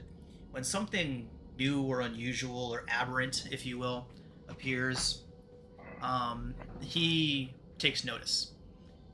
And after you've described all of this to him, he says that he's unsure of the cause. However, he has been receiving an unusual amount of specimens and researchers, and field researchers mainly, incorrectly identifying oozes, aberrations, and fungal creatures, myconids, fungoids of various types, incorrectly identifying them, and them turning out to be fiends. Oh. Just like our thingamabobs. The Kid Watsons. Says that Are the Kid Watsons the aberrations or fiends? the gang wants him. That's a good question. I believe it was just an ooze, but let me double check that real quick.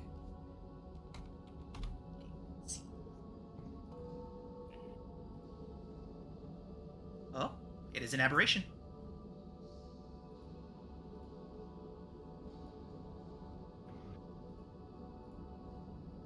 But he's been seeing getting reports of fungus creatures attacking, and when they were sent back for research and study, they were not, in fact, plants, but fiends, triggering paladins, setting off detections that are meant for fiends and not setting off detections that are meant to set off plants, things like that.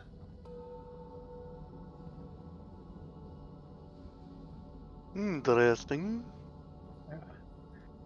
And did you ever get a chance to see the book that the samples, ectoplasm samples came from? Did we ever do an investigation on the provenance of those books?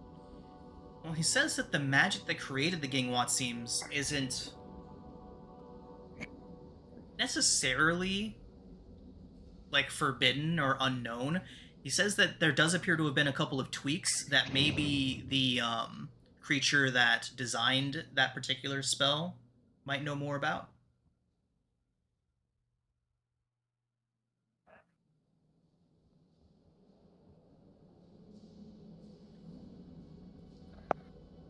Question. Mm-hmm. Has Candlekeep interrogated the corpse of Dennis? If so, no, they have not, because his soul was destroyed. Whatever Oh. killed him also destroyed his soul. He cannot be That's contacted. scary. That is scary. Poor Dennis.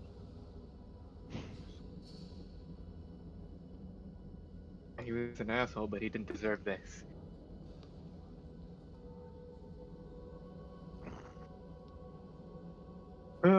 Well, okay. What do you make of all this, like fiendishness and cults spreading about?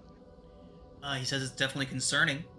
That Okay. he specifically will be keeping an eye on any worshippers of creatures from the far realm popping up. But aside from that, they just don't have enough information to act on anything yet.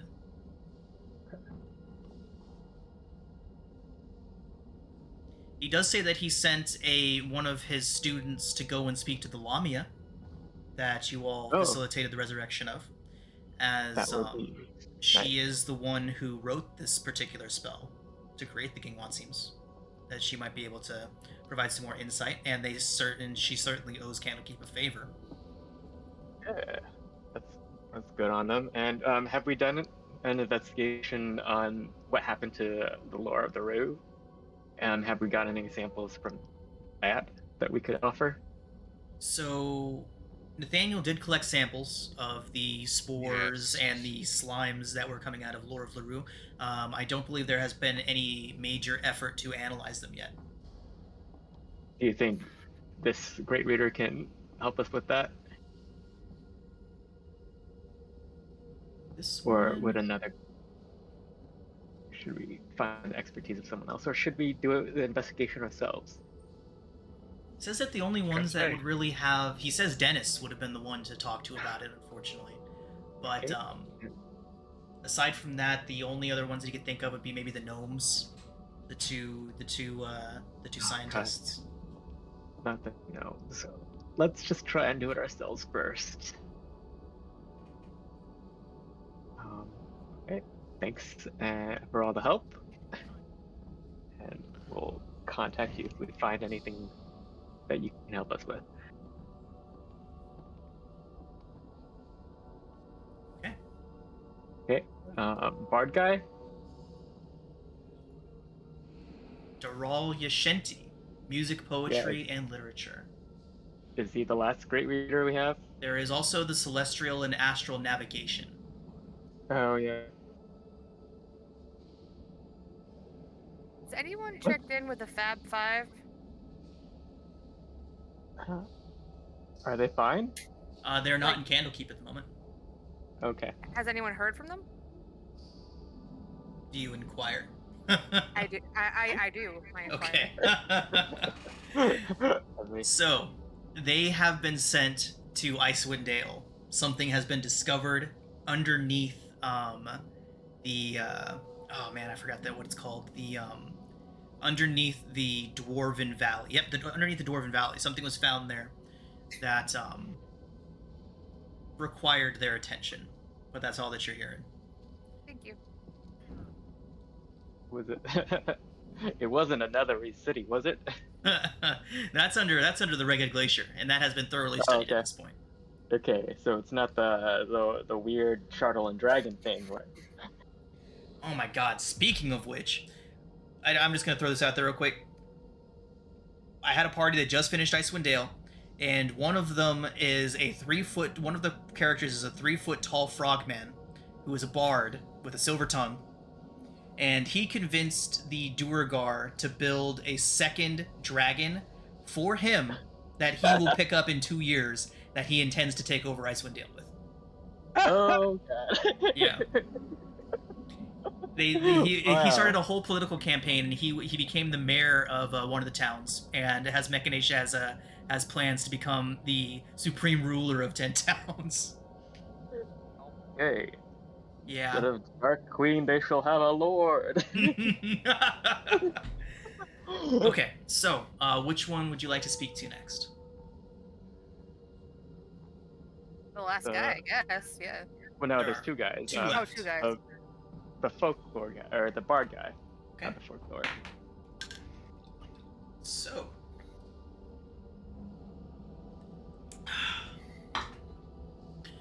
Duralia Shanti is sitting in one of the many courtyards of Candlekeep. Beneath a tree, he's got a lute strumming along. There's a few other bards there with him. A few other students. They're exchanging songs, exchanging stories, and whatnot. And when you approach and you begin asking,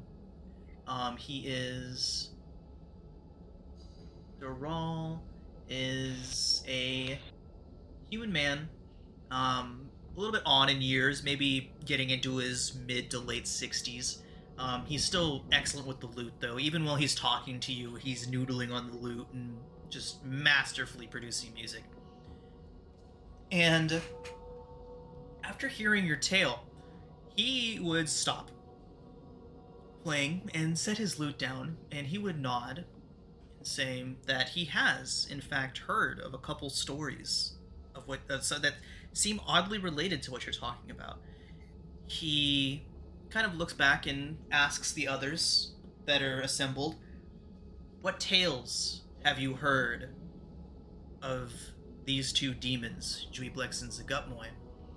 And several of them mention that they've heard songs that hint at a battle that happened in the Underdark. Oh. Oh. Oh. A fight where Juiblex and Zagutmoy almost destroyed each other, did battle with one another in a deep cavern long forgotten in the Underdark. And that Juiblex almost succeeded in consuming Zagutmoy before the fates intervened and they were both cast back into the abyss.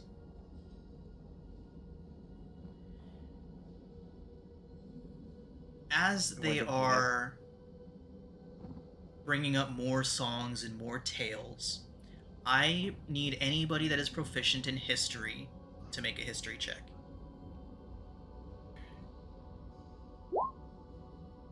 Let us see.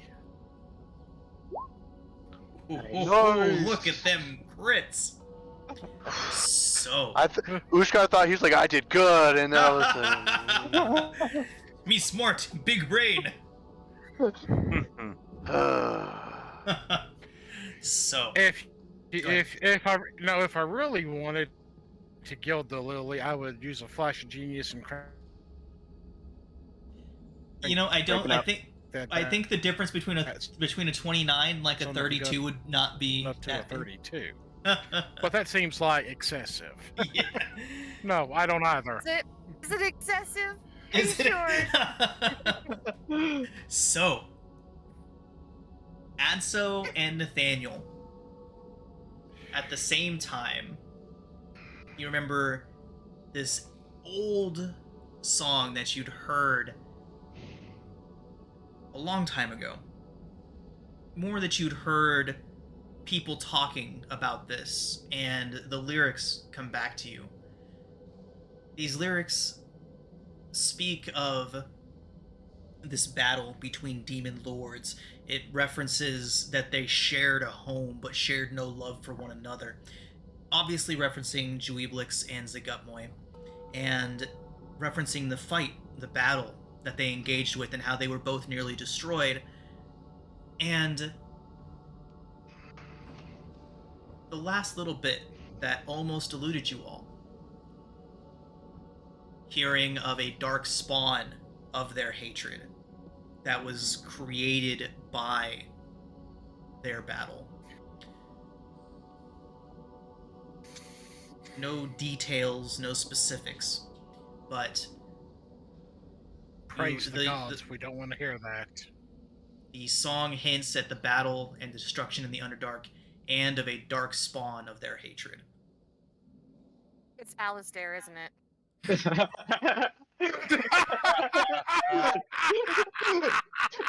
Okay, knives out, everybody.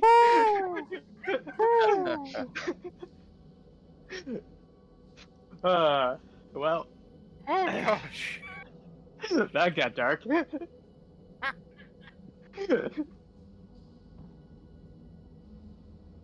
Sorry.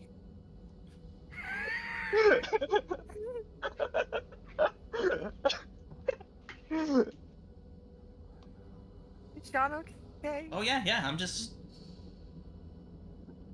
letting that all Writing it sink in. down.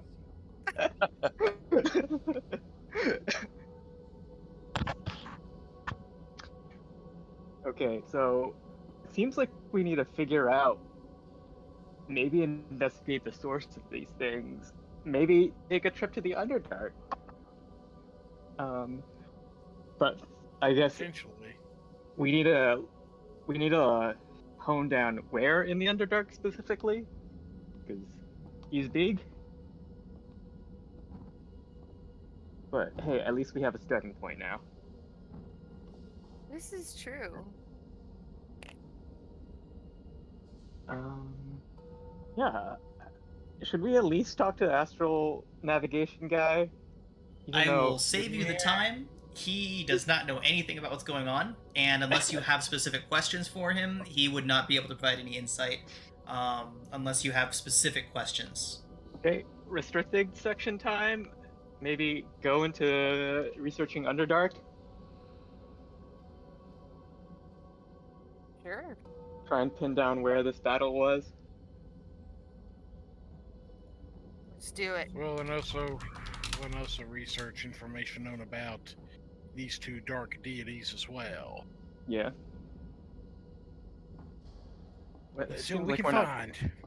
dealing with them. I think we're dealing with the battle, Yeah, the well- spawn of the battle. Yeah, and I'm wanting to look to see if there's any other references we can find to whatever this spawn is. Uskar, are you sure Rage is your brother and he's not some sort of like Demon Hellspawn? spawn. Yeah. We know he started out as Uskar's brother. What has happened to him? No idea. Okay, maybe he's possessed by the demon spawn. That's why we were trying The to. demon could have picked anyone and he picked a dwarf. Ouch. A Yeah. dwarf that was very susceptible to evil magic. Hmm.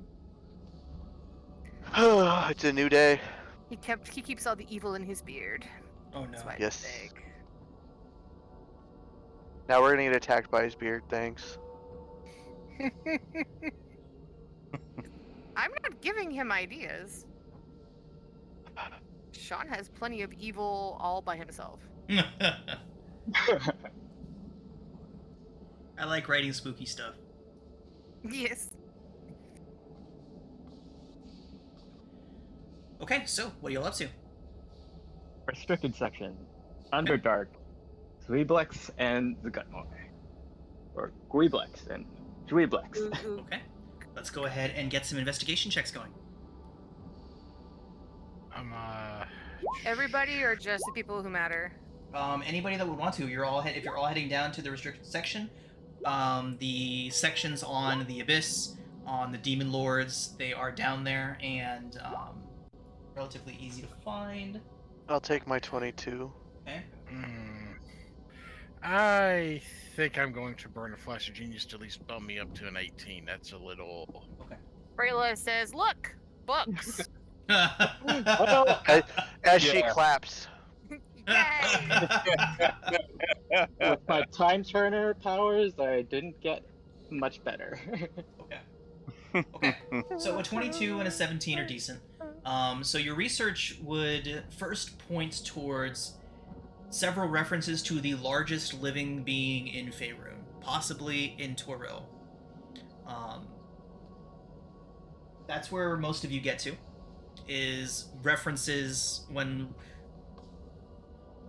researching the history of Zugatmoy and Dweeblex and their interactions on the prime material plane. You get a lot of different things of cults trying to summon one or the other, or interacting with one or the other in various ways, and their touches being on the world in various ways.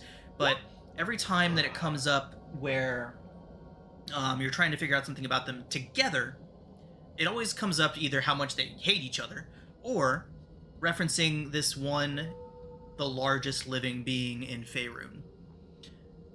Now, past that, it takes some digging.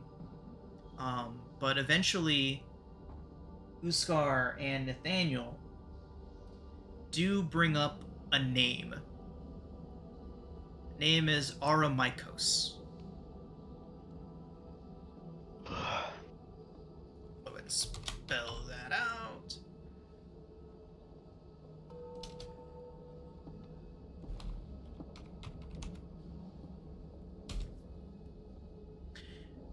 With the 20, so that's where Uskar gets, so that's where Nathaniel gets to with his 17. So together you all get to the living being, the massive living being. Nathaniel's able to push a little farther and get the name.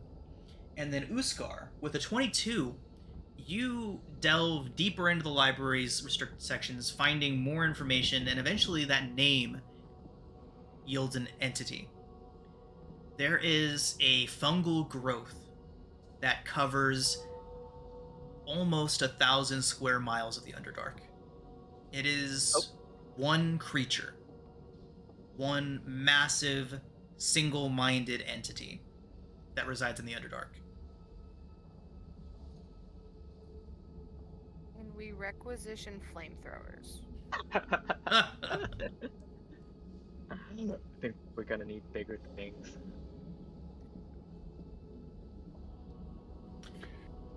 Flamethrowers. This sounds like a splendid idea. I wonder if I can make one. Obviously, it's a small little catapult that you hit a button and it throws a ball of fire that way. Off of... Are we able to pinpoint any leads on where this fungus thing grows? So yeah, now that you all know what it is that you're looking for, the location of it is not completely foreign. Now that you've been able to pinpoint this, you'd be able to figure out that it is...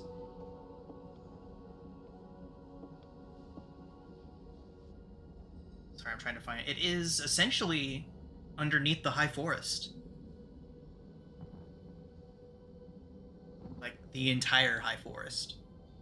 Oh. Fun. Can we have a world map? Let's see if this will cover it. Get the High Forest here. We do not. Right. No, there it is. Okay. So the High Forest up here.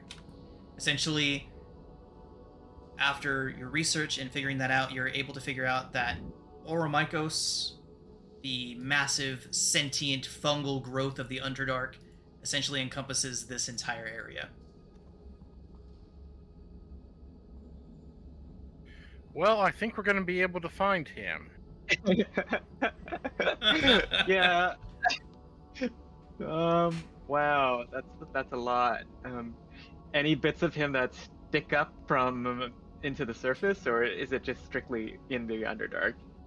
The last recorded measurement showed him over 8 miles below ground. Okay, so we have that. When was that taken? Sorry?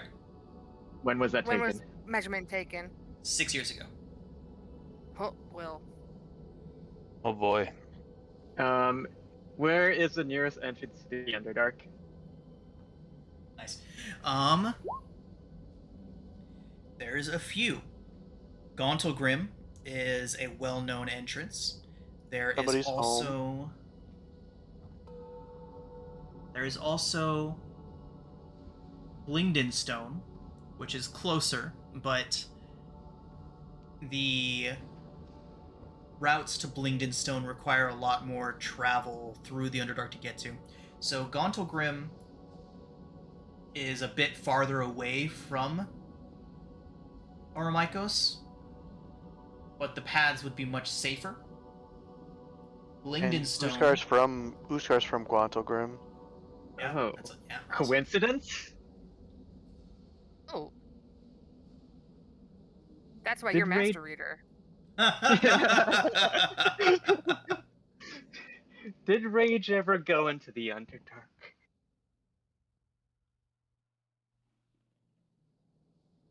Well, I guess you don't know the answer, but No idea. The other potential entrance would be northwest of Silvery Moon. okay, we've been there. Yeah, you have.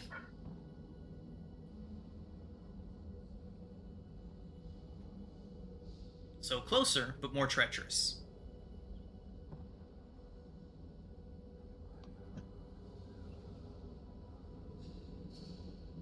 So how much risk taking do we want to do? I don't know. Maybe going to Gauntlegrim might be a good idea, just to check on Uskar's past haunts. Maybe find traces of his brother.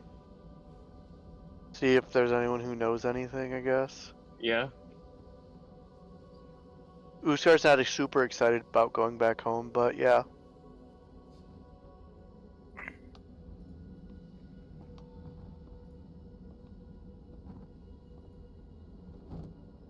Anyone opposed to the idea?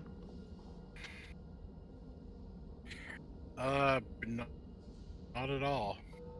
Okay. Along for the ride. It's gonna be one hell of a ride. If we're going to the Underdark, I mean, suits me just fine. Okay. So, as you are all making your way through Candlekeep, discussing your findings, an earthquake causes all of Candlekeep to shudder. The entirety of the fortress begins to shake and shudder under your feet. Panes of glass fall from high towers and crash down. Everything just stay together. For one Structures that day. are very obviously not meant to withstand earthquakes creak and moan precariously. And then it suddenly stops, as quickly as it began. A faint roaring kind of beginning to fade away in the background.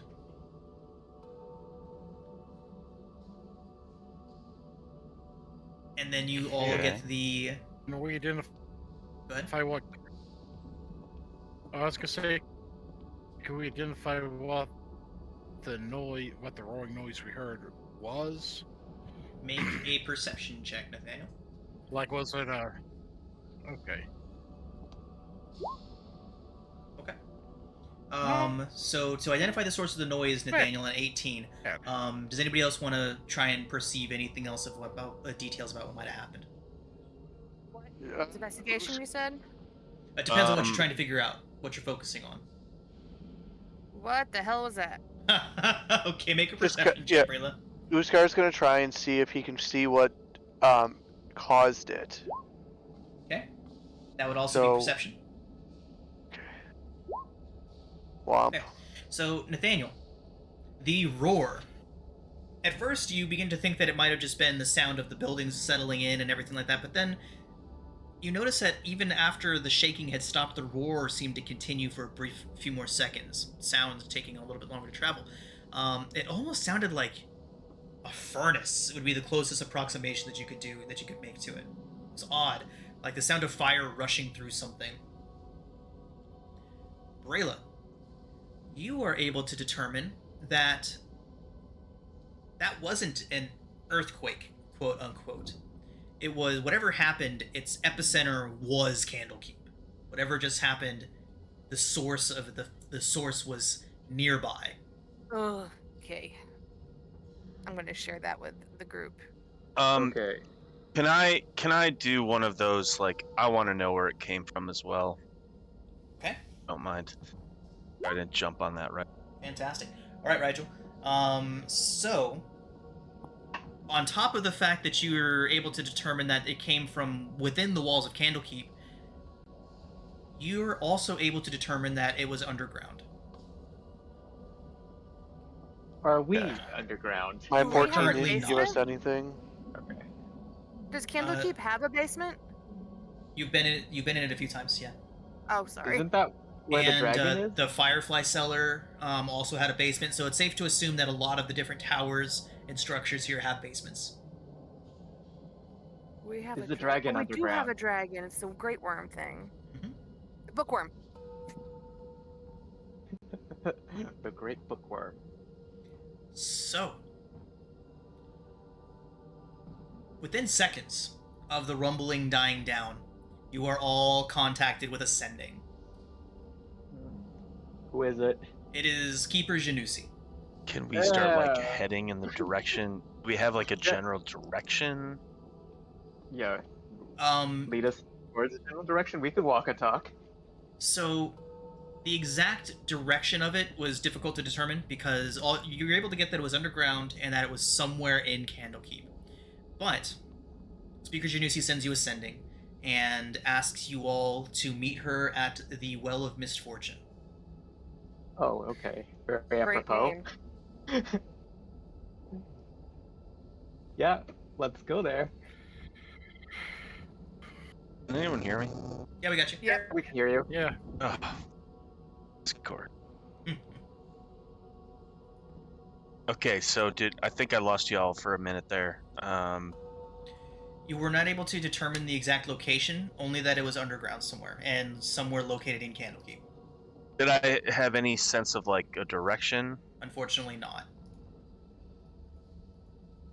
You know, if they didn't name it the Well of Misfortune, bad things probably wouldn't happen there. No, not the Well of Misfortune.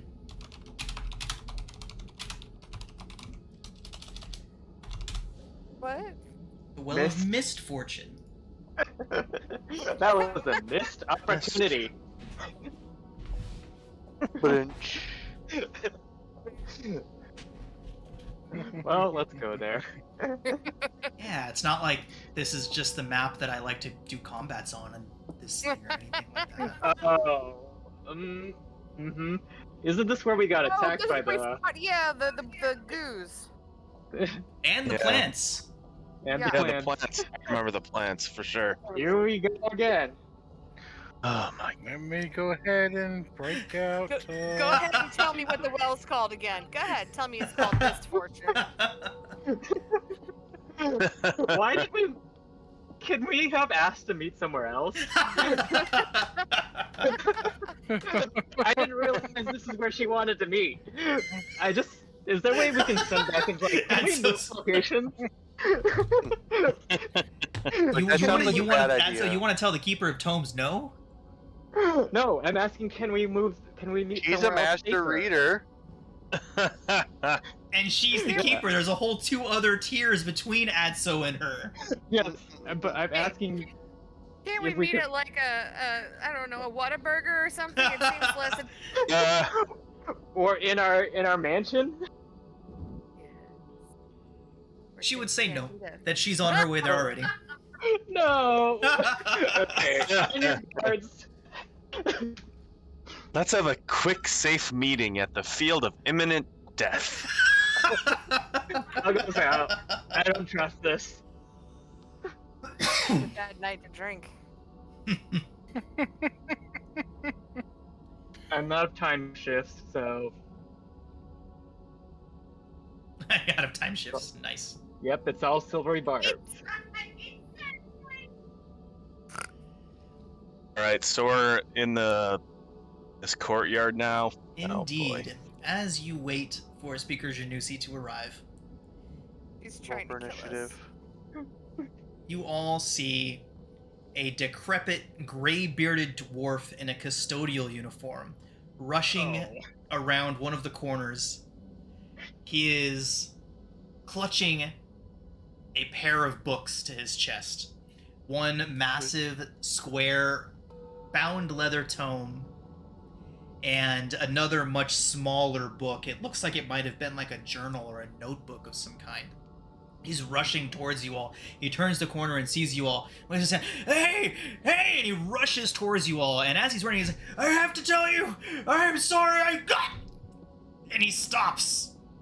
It's cold in his tracks and falls onto his stomach, the two books underneath him. A massive harpoon protruding from his back. Yeah. Can I attempt to see where that came from? Yeah, did we see yes, who threw you it? can. When he falls, you see what was behind him. There is here we a go. small dragon skull that appears to be made out of iron or oak or something painted. As you see this, you see that it's on a pair of wheels, and you hear as it comes rolling forward. As you all hear that noise, you all hear what sounds like almost a huge marble rolling across the ground. Just rolling over, and it comes around an alley, and you see this very huge, this very large brass marble come rolling around the corner, and then it stops and sprouts a bunch of legs and stands. Blades shoot out from it. Uthar would throw his hand axe. Slithering out from underneath that is what looks like a metal snake of some kind, a little cobra. You can hear its gears clicking and popping as it moves. And then from the north, another one of those dragon-skulled wheeled mechanisms comes rolling into view as well. Science project's gone wrong again. Guys, this is totally not my fault. No, it's all Adso's fault. And with that, you hear some hissing and clicking coming from the little snake. Does anybody speak Gnomish? Nope. Nope. Nope, I speak Dwarvish. Shoot. I do not. Dwarvish, Gripply, and Common. No Gnomish? Just Draconic. I almost Okay. took it too. I thought about These it. auto gnomes. What did you do? We're gonna roll initiative. Woohoo! Oh boy. Hot Oh dog. boy. Hey, make sure I got my right person Oh. selected. I didn't click. Dang it. It's fixable.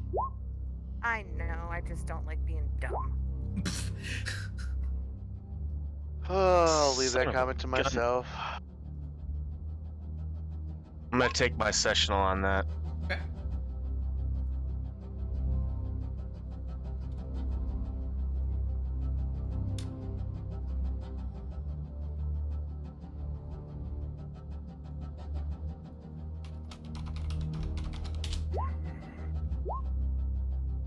Okay.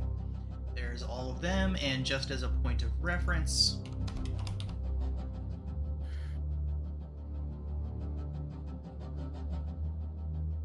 our dead dwarven buddy. Right there. What is this thing behind us? Right about there. I think that's our, That's the spider? like, the centipede ball and its snake friend. And it gets to go first. So you hear the clicking and the clattering of the snake, the serpent thing. And then, as if on cue, the ball mechanism tucks its legs underneath itself and comes rolling forward.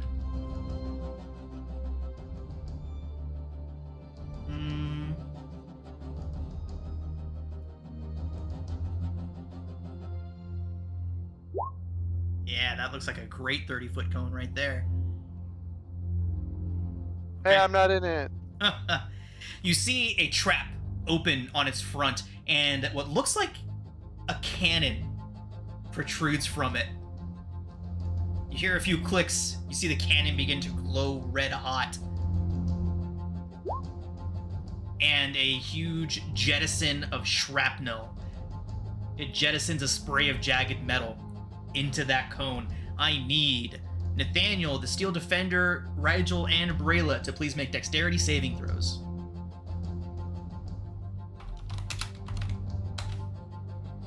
Dex save. The Steel Defender's probably hosed. Let me do myself right quick. Yeah. Okay. Nathaniel and the And Steel. let me Go ahead. I am going to go ahead and let me just double check to make sure I'm not misremembering.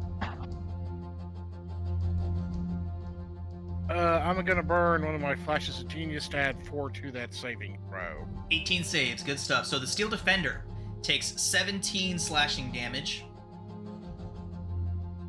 And everyone else takes half, so 8. Huh? That is going to bring us to Brayla. Hold on, let me take my 8 off real quick. That's wrong. Should be 77. It is 77. That's what I set it at. All right, well, it says 60. Okay, Yeah, so there's a so it- quick fix for that. Give me just 1 second. It's I've been okay. noticing that happening a lot lately. Brayla's going to shoot this guy down here with her longbow, please. There you go. The Which 20 one? hit. The one down here. Got it. 20 does hit for sure.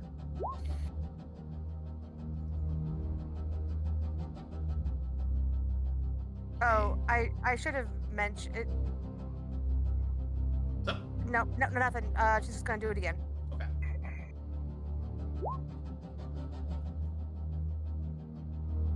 $12 does not hit. Bounces off of its exterior. Can I take my sessional for this? Absolutely. Okay. Sweet. So, Might.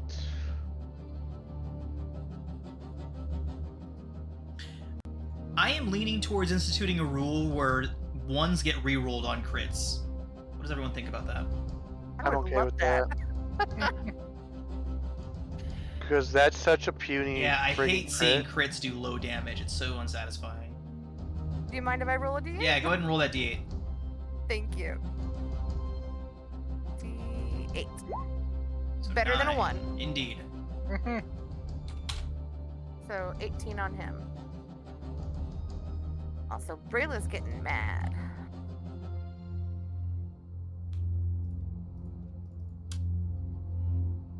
All right. Anything else? Yeah. Nope, next turn. I'll do it next turn. I'm Okay. done. Thank you.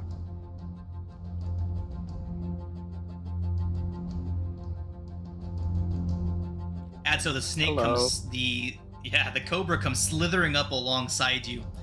You can see it staring intently at the dwarf, but it gets to right here and then it looks up at you and almost in passing strikes at you with a bite. That is a 16 to hit. Oh gosh. I'm going to barb it. Okay.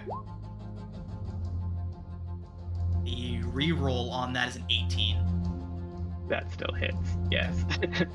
So, Adso, you take 5 piercing. Okay. Oh, but Pago's gone. Also, roll a d4. I'm sorry, roll a d6. Okay. D6. A 3. Adso, you are paralyzed. Oh, fucking hell. Oh shit. You are paralyzed until the end of your next turn. Unless But he's our fireball. Well, you ain't getting that. big womp. That does, in fact, bring us to the clockwork. Comment. What's up? I took my sessional to get a 19 19. a turn order. So I should be up That next, puts you I next. believe. Go for it. Okay. I'm gonna dash over here. Well, not literally dash, just walk over here. And if he's paralyzed, do I still get Nope. advantage? Shit. Yep. Okay. Paralyzed is incapacitated. In that case, next trick. Let's see. You still get sneak attack though, because an enemy's within 5 feet of him, I believe. Or a teammate. I don't know how that no, works. they need to be not incapacitated. It does Oh, specify do they? that. Yeah. Okay. Oh man, oh man. Like, oh, I hate using my first turn in combat to not attack, right? But I kind of want to buff y'all. Buff like the wind. I am going to, in fact, forego an extra attack. Be a good boy. Yes, bless. Okay. Let's do. Let's do Adso, Nathaniel, and Ushkar. Okay. Anything else? Bonus action, movement? You know what? I'm gonna cast that at level 2 instead, and I'm gonna get Brayla in there too.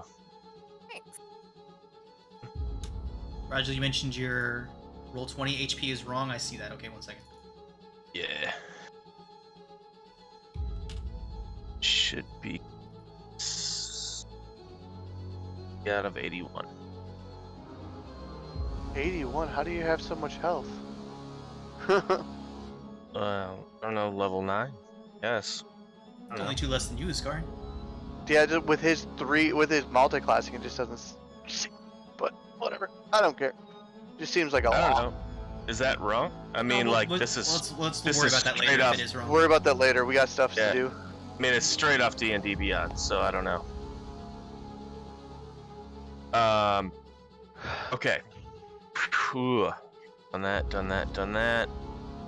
I am gonna use my movement to cruise over into the bushes, I guess, and use my bonus action to attempt to hide in these bushes over here. Hiding in the bushes. Yep. Is that a stealth check? You never left their sight to get to a hiding spot, so they're hiding. You need to be able to break line of Do sight. that. You need to be able to break line of sight with them first to hide. Oh, okay. Like if you're able to get behind a building and then go hide in a bush, you'd be able to hide. But just diving into a bush, not gonna cut it for a hide. Gives you Hmm. cover though. Cover, yes. Yeah. All right. Well, yeah. I'll go cower in this bush then, I guess. It's just I like to always reference when Sam Riegel asked Matt for a stealth check one time when he was like, "Can I just like bury myself in the snow?" And he's like, "Well, you can, but everyone will see you do it." Like, Yeah.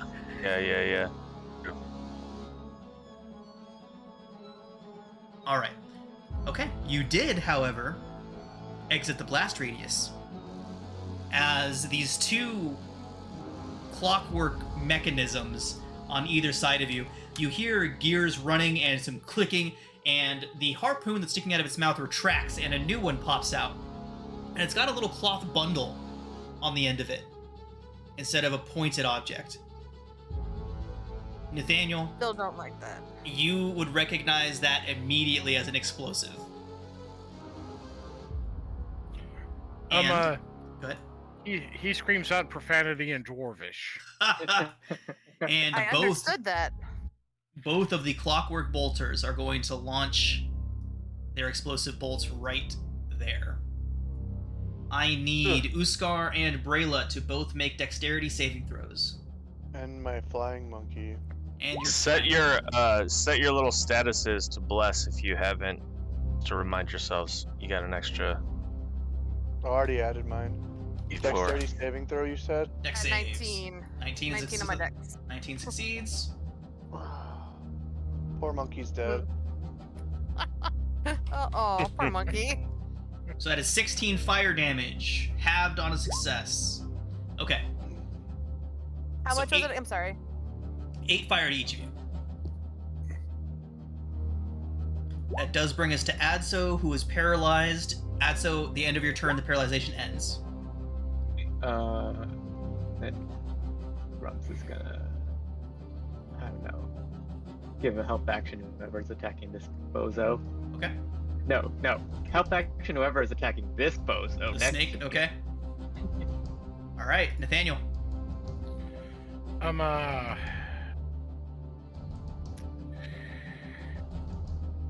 Nathaniel is going to move to somewhere here. Well, no, right up there. Okay. And he's going to try to fire a cone right quick to catch this one and the cannon down here.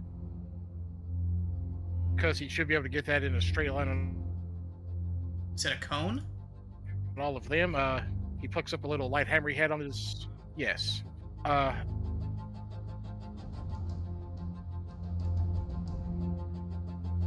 would just miss that guy.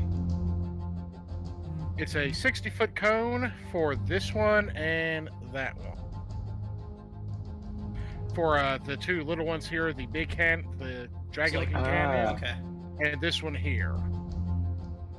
For a DC 16 saving throw for the snake guy and that dragon-looking thing way over there. Got it. Okay. What kind of damage What is you it? got? It is. Hold on. I thought I put display, so let me click that again. Conjure Barrage.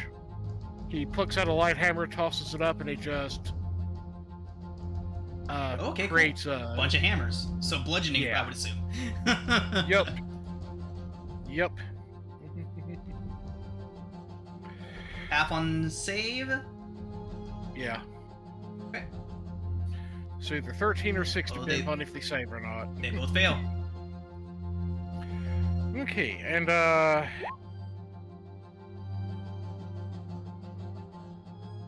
the Still Defender is going to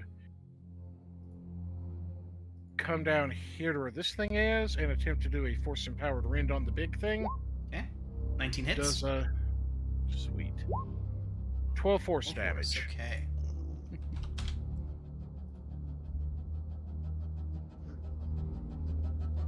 All right. Anything else? That's all I got for the time being. Uskar. Alright, Uskar, since everyone's down there, is running up to the one up top. We're gonna throw a fainting attack at it. Get advantage on my attack. And we're gonna attempt to slap it in the face. Okay. 19. 19 hits. Alright. For 21 damage. Okay, good hit. And then he's gonna smack it again. Good hit. No, that one hits. And he's gonna trip attack it.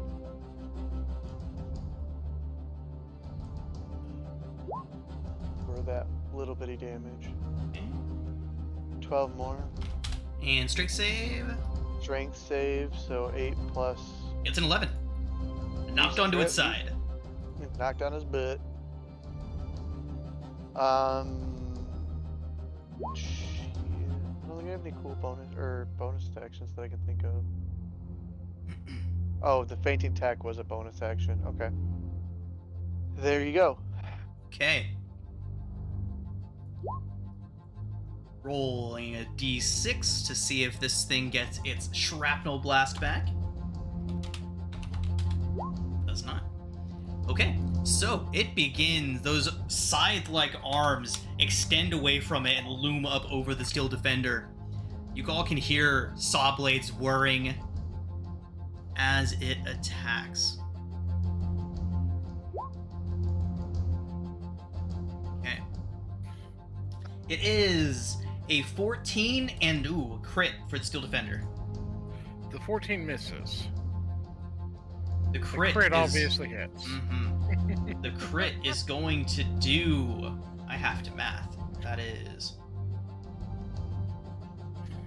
35 points of slashing. The steel defender goes down then.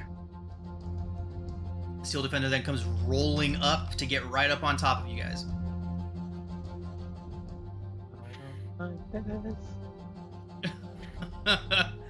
Chrissy, wake up. Rayla.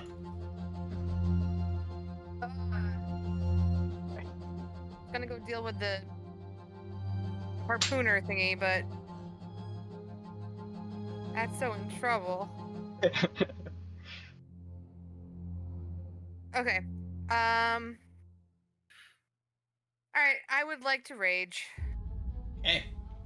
Brayla's going to come down here and smash the snake with her hammer. Oops, hold on, sorry. With advantage. With advantage. Okay, it's a hit. Which one are you smashing, the snake? Yes. So 13. +2 because of rage. Okay. I think I have rage included. Yeah, it's right there. It is if it's beside the two-handed damage. Okay, so that makes it 15. Okay. 13. Okay, sorry. And she's going to do it again because the snake dared to hurt her friend. Oh.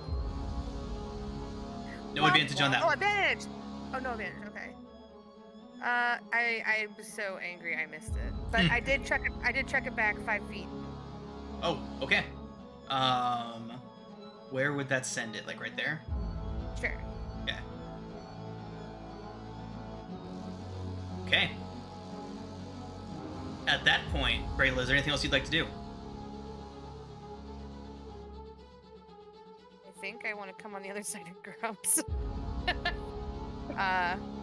So I can drag him out next time I have a chance, or give him healing points. Okay. So, the snake thing would click out some more instructions, speaking in a strange amalgamation of clicks and whistles and buzzes that almost sounds like language. Unfortunately, none of you can understand what it's saying, and it is going to slither up to the dwarf corpse and use its hooded head to shove the body over onto its side. Nathaniel, you get an opportunity attack. That's what I was going to ask. Okay, well, time for the stabby. They after the books? I think they're after the Yeah. books. I hate this place. 14 hits. Sweet. I'm going to assume it's probably immune to poison damage. It is, in fact. So 11 points of damage. Okay. It distends its jaw. You all hear clicking and popping sounds as it begins to attempt to swallow the books. Stop him! What the actual shit?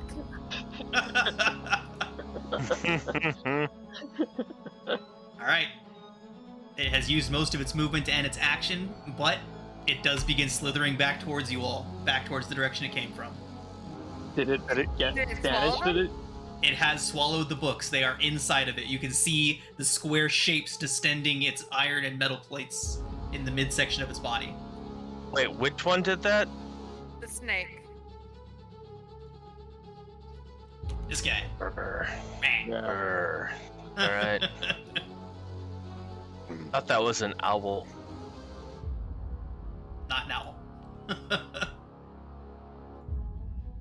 Okay. Rigel.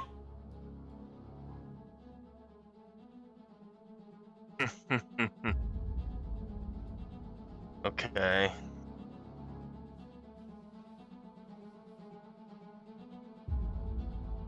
Oh, I'm Sorry, sorry. One one- last thing. The snake is taking the dot. No, I think swallowing books is an action. Never mind. Get this an A. Okay. Swallow. X. Okay. It's yellow, so it's already been hurt pretty.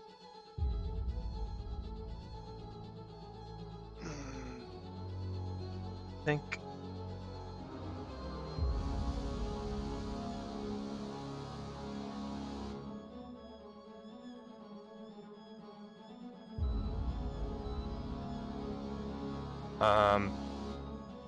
All right. Seeing this thing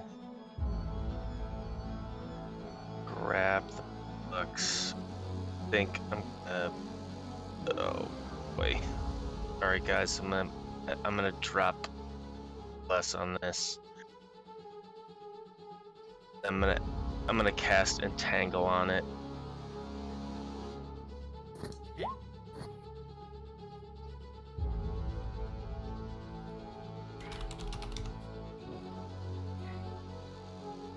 So a 20-foot square around it. Let's get it up and Centered on over to the right. Yeah, centered on it. As best as possible. Hit Yeah. Alt. If you hold the, or is it Shift? One of the buttons. That's it. Yep. Control. It's the size that you really can't center though. Yeah, you can Alt. If you hold Alt, you can put it I'm wherever not- you want it. Right, we don't want it to be a drawing though. We don't want it to like go over half squares and things like that. Okay. Like that doesn't work.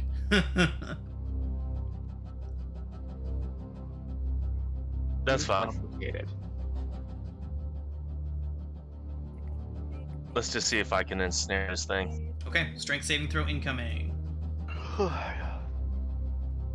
Same. It does get a 20 on that save, unfortunately. Are you kidding me? Hmm. Ugh. Okay. Alright. Okay. I will. Oh, crap. Don't do that. Use my movement to get here.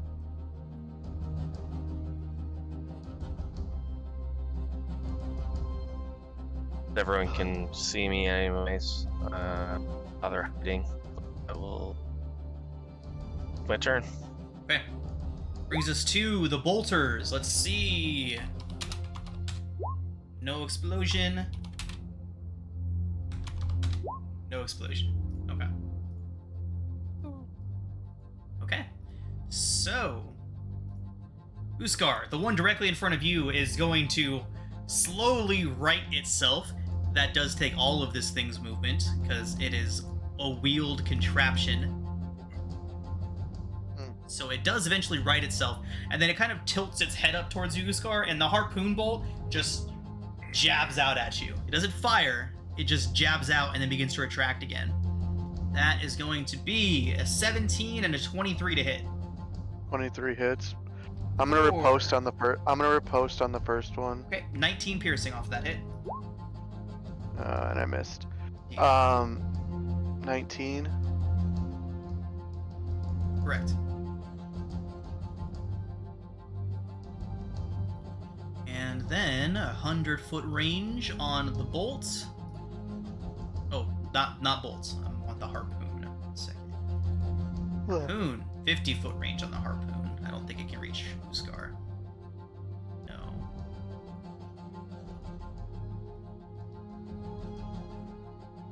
Okay.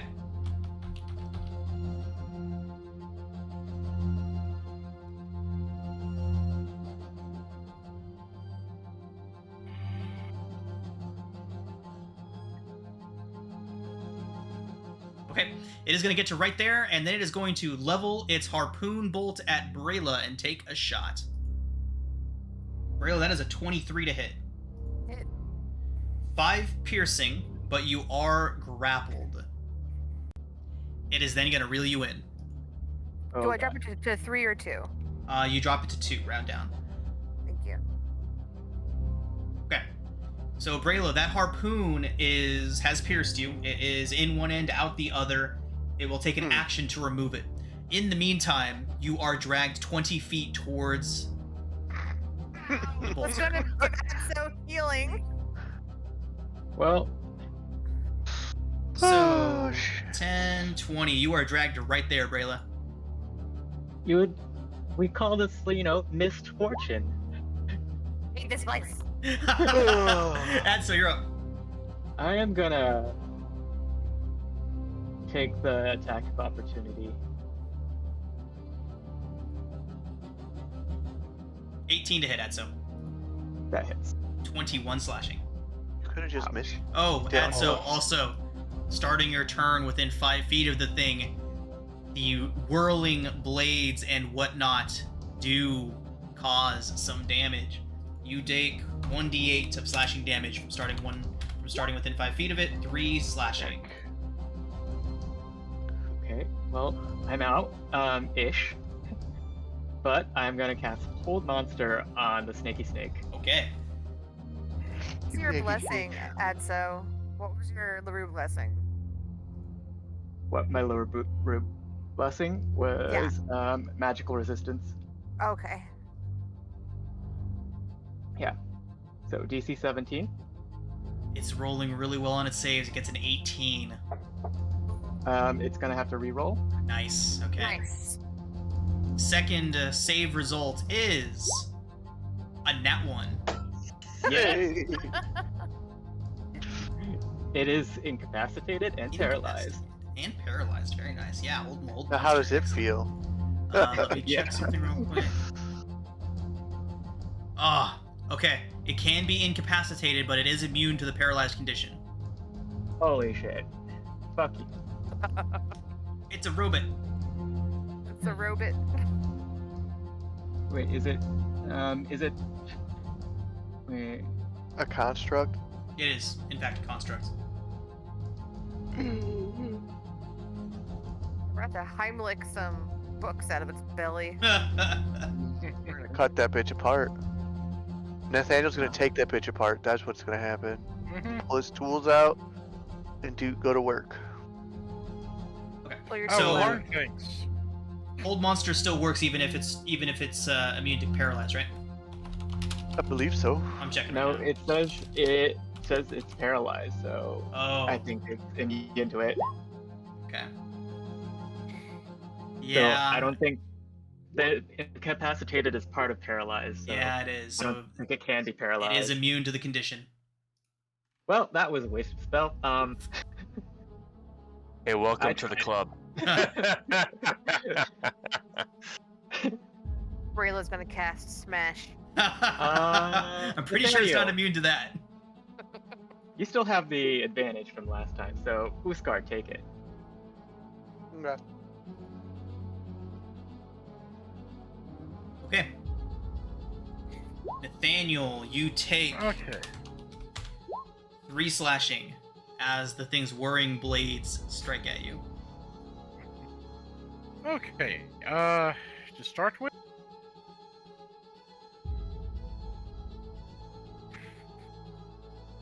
I don't like how this thing has the whirling blade, so let us see if there's something I can do about that. Heat metal. Mm, We had a cleric or a druid or a bard right now. Don't make me feel bad. I don't have second level spell, sorry. I'm going to cast Kinetic Jump on myself as a bonus action. That increases my movement speed by 10 feet, and I do not provoke opportunity attacks. Smart. Nice. So, and what's going to happen now is I'm just going to take a few cracks at this son of a gun. You have advantage. It's 27. Yeah, I'm assuming. So no, that'll hit. So 8 slashing for the first hit. Second one. Plus 9 poison. Does not take poison damage. Yeah. Oh yeah. Duh. I'm pretty sure that 10 is not going to be sufficient. 10 does not hit. Okay, and what I'm going to do after that is 5, 10, 15, 20, 25, 30. When you do math. I'm going to position myself somewhere over here where this thing is not right in my line of sight and where I also have room to fire upon everything else. Okay. Uskar.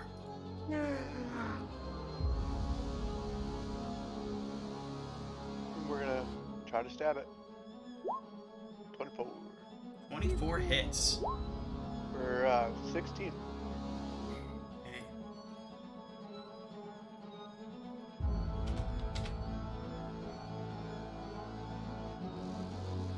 And we're gonna stab it again.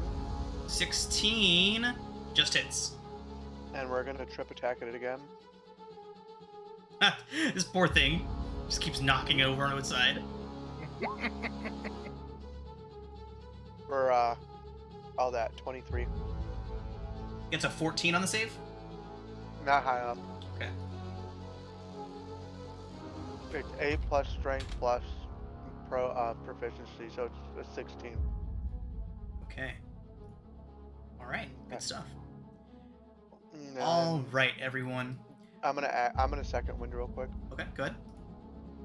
You can keep going. I'm just gonna second wind. Mm, you say that.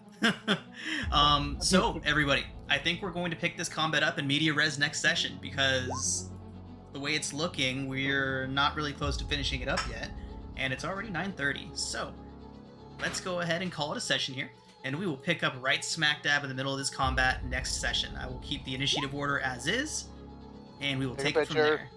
Yeah, somebody get a God, this picture of it. Awesome.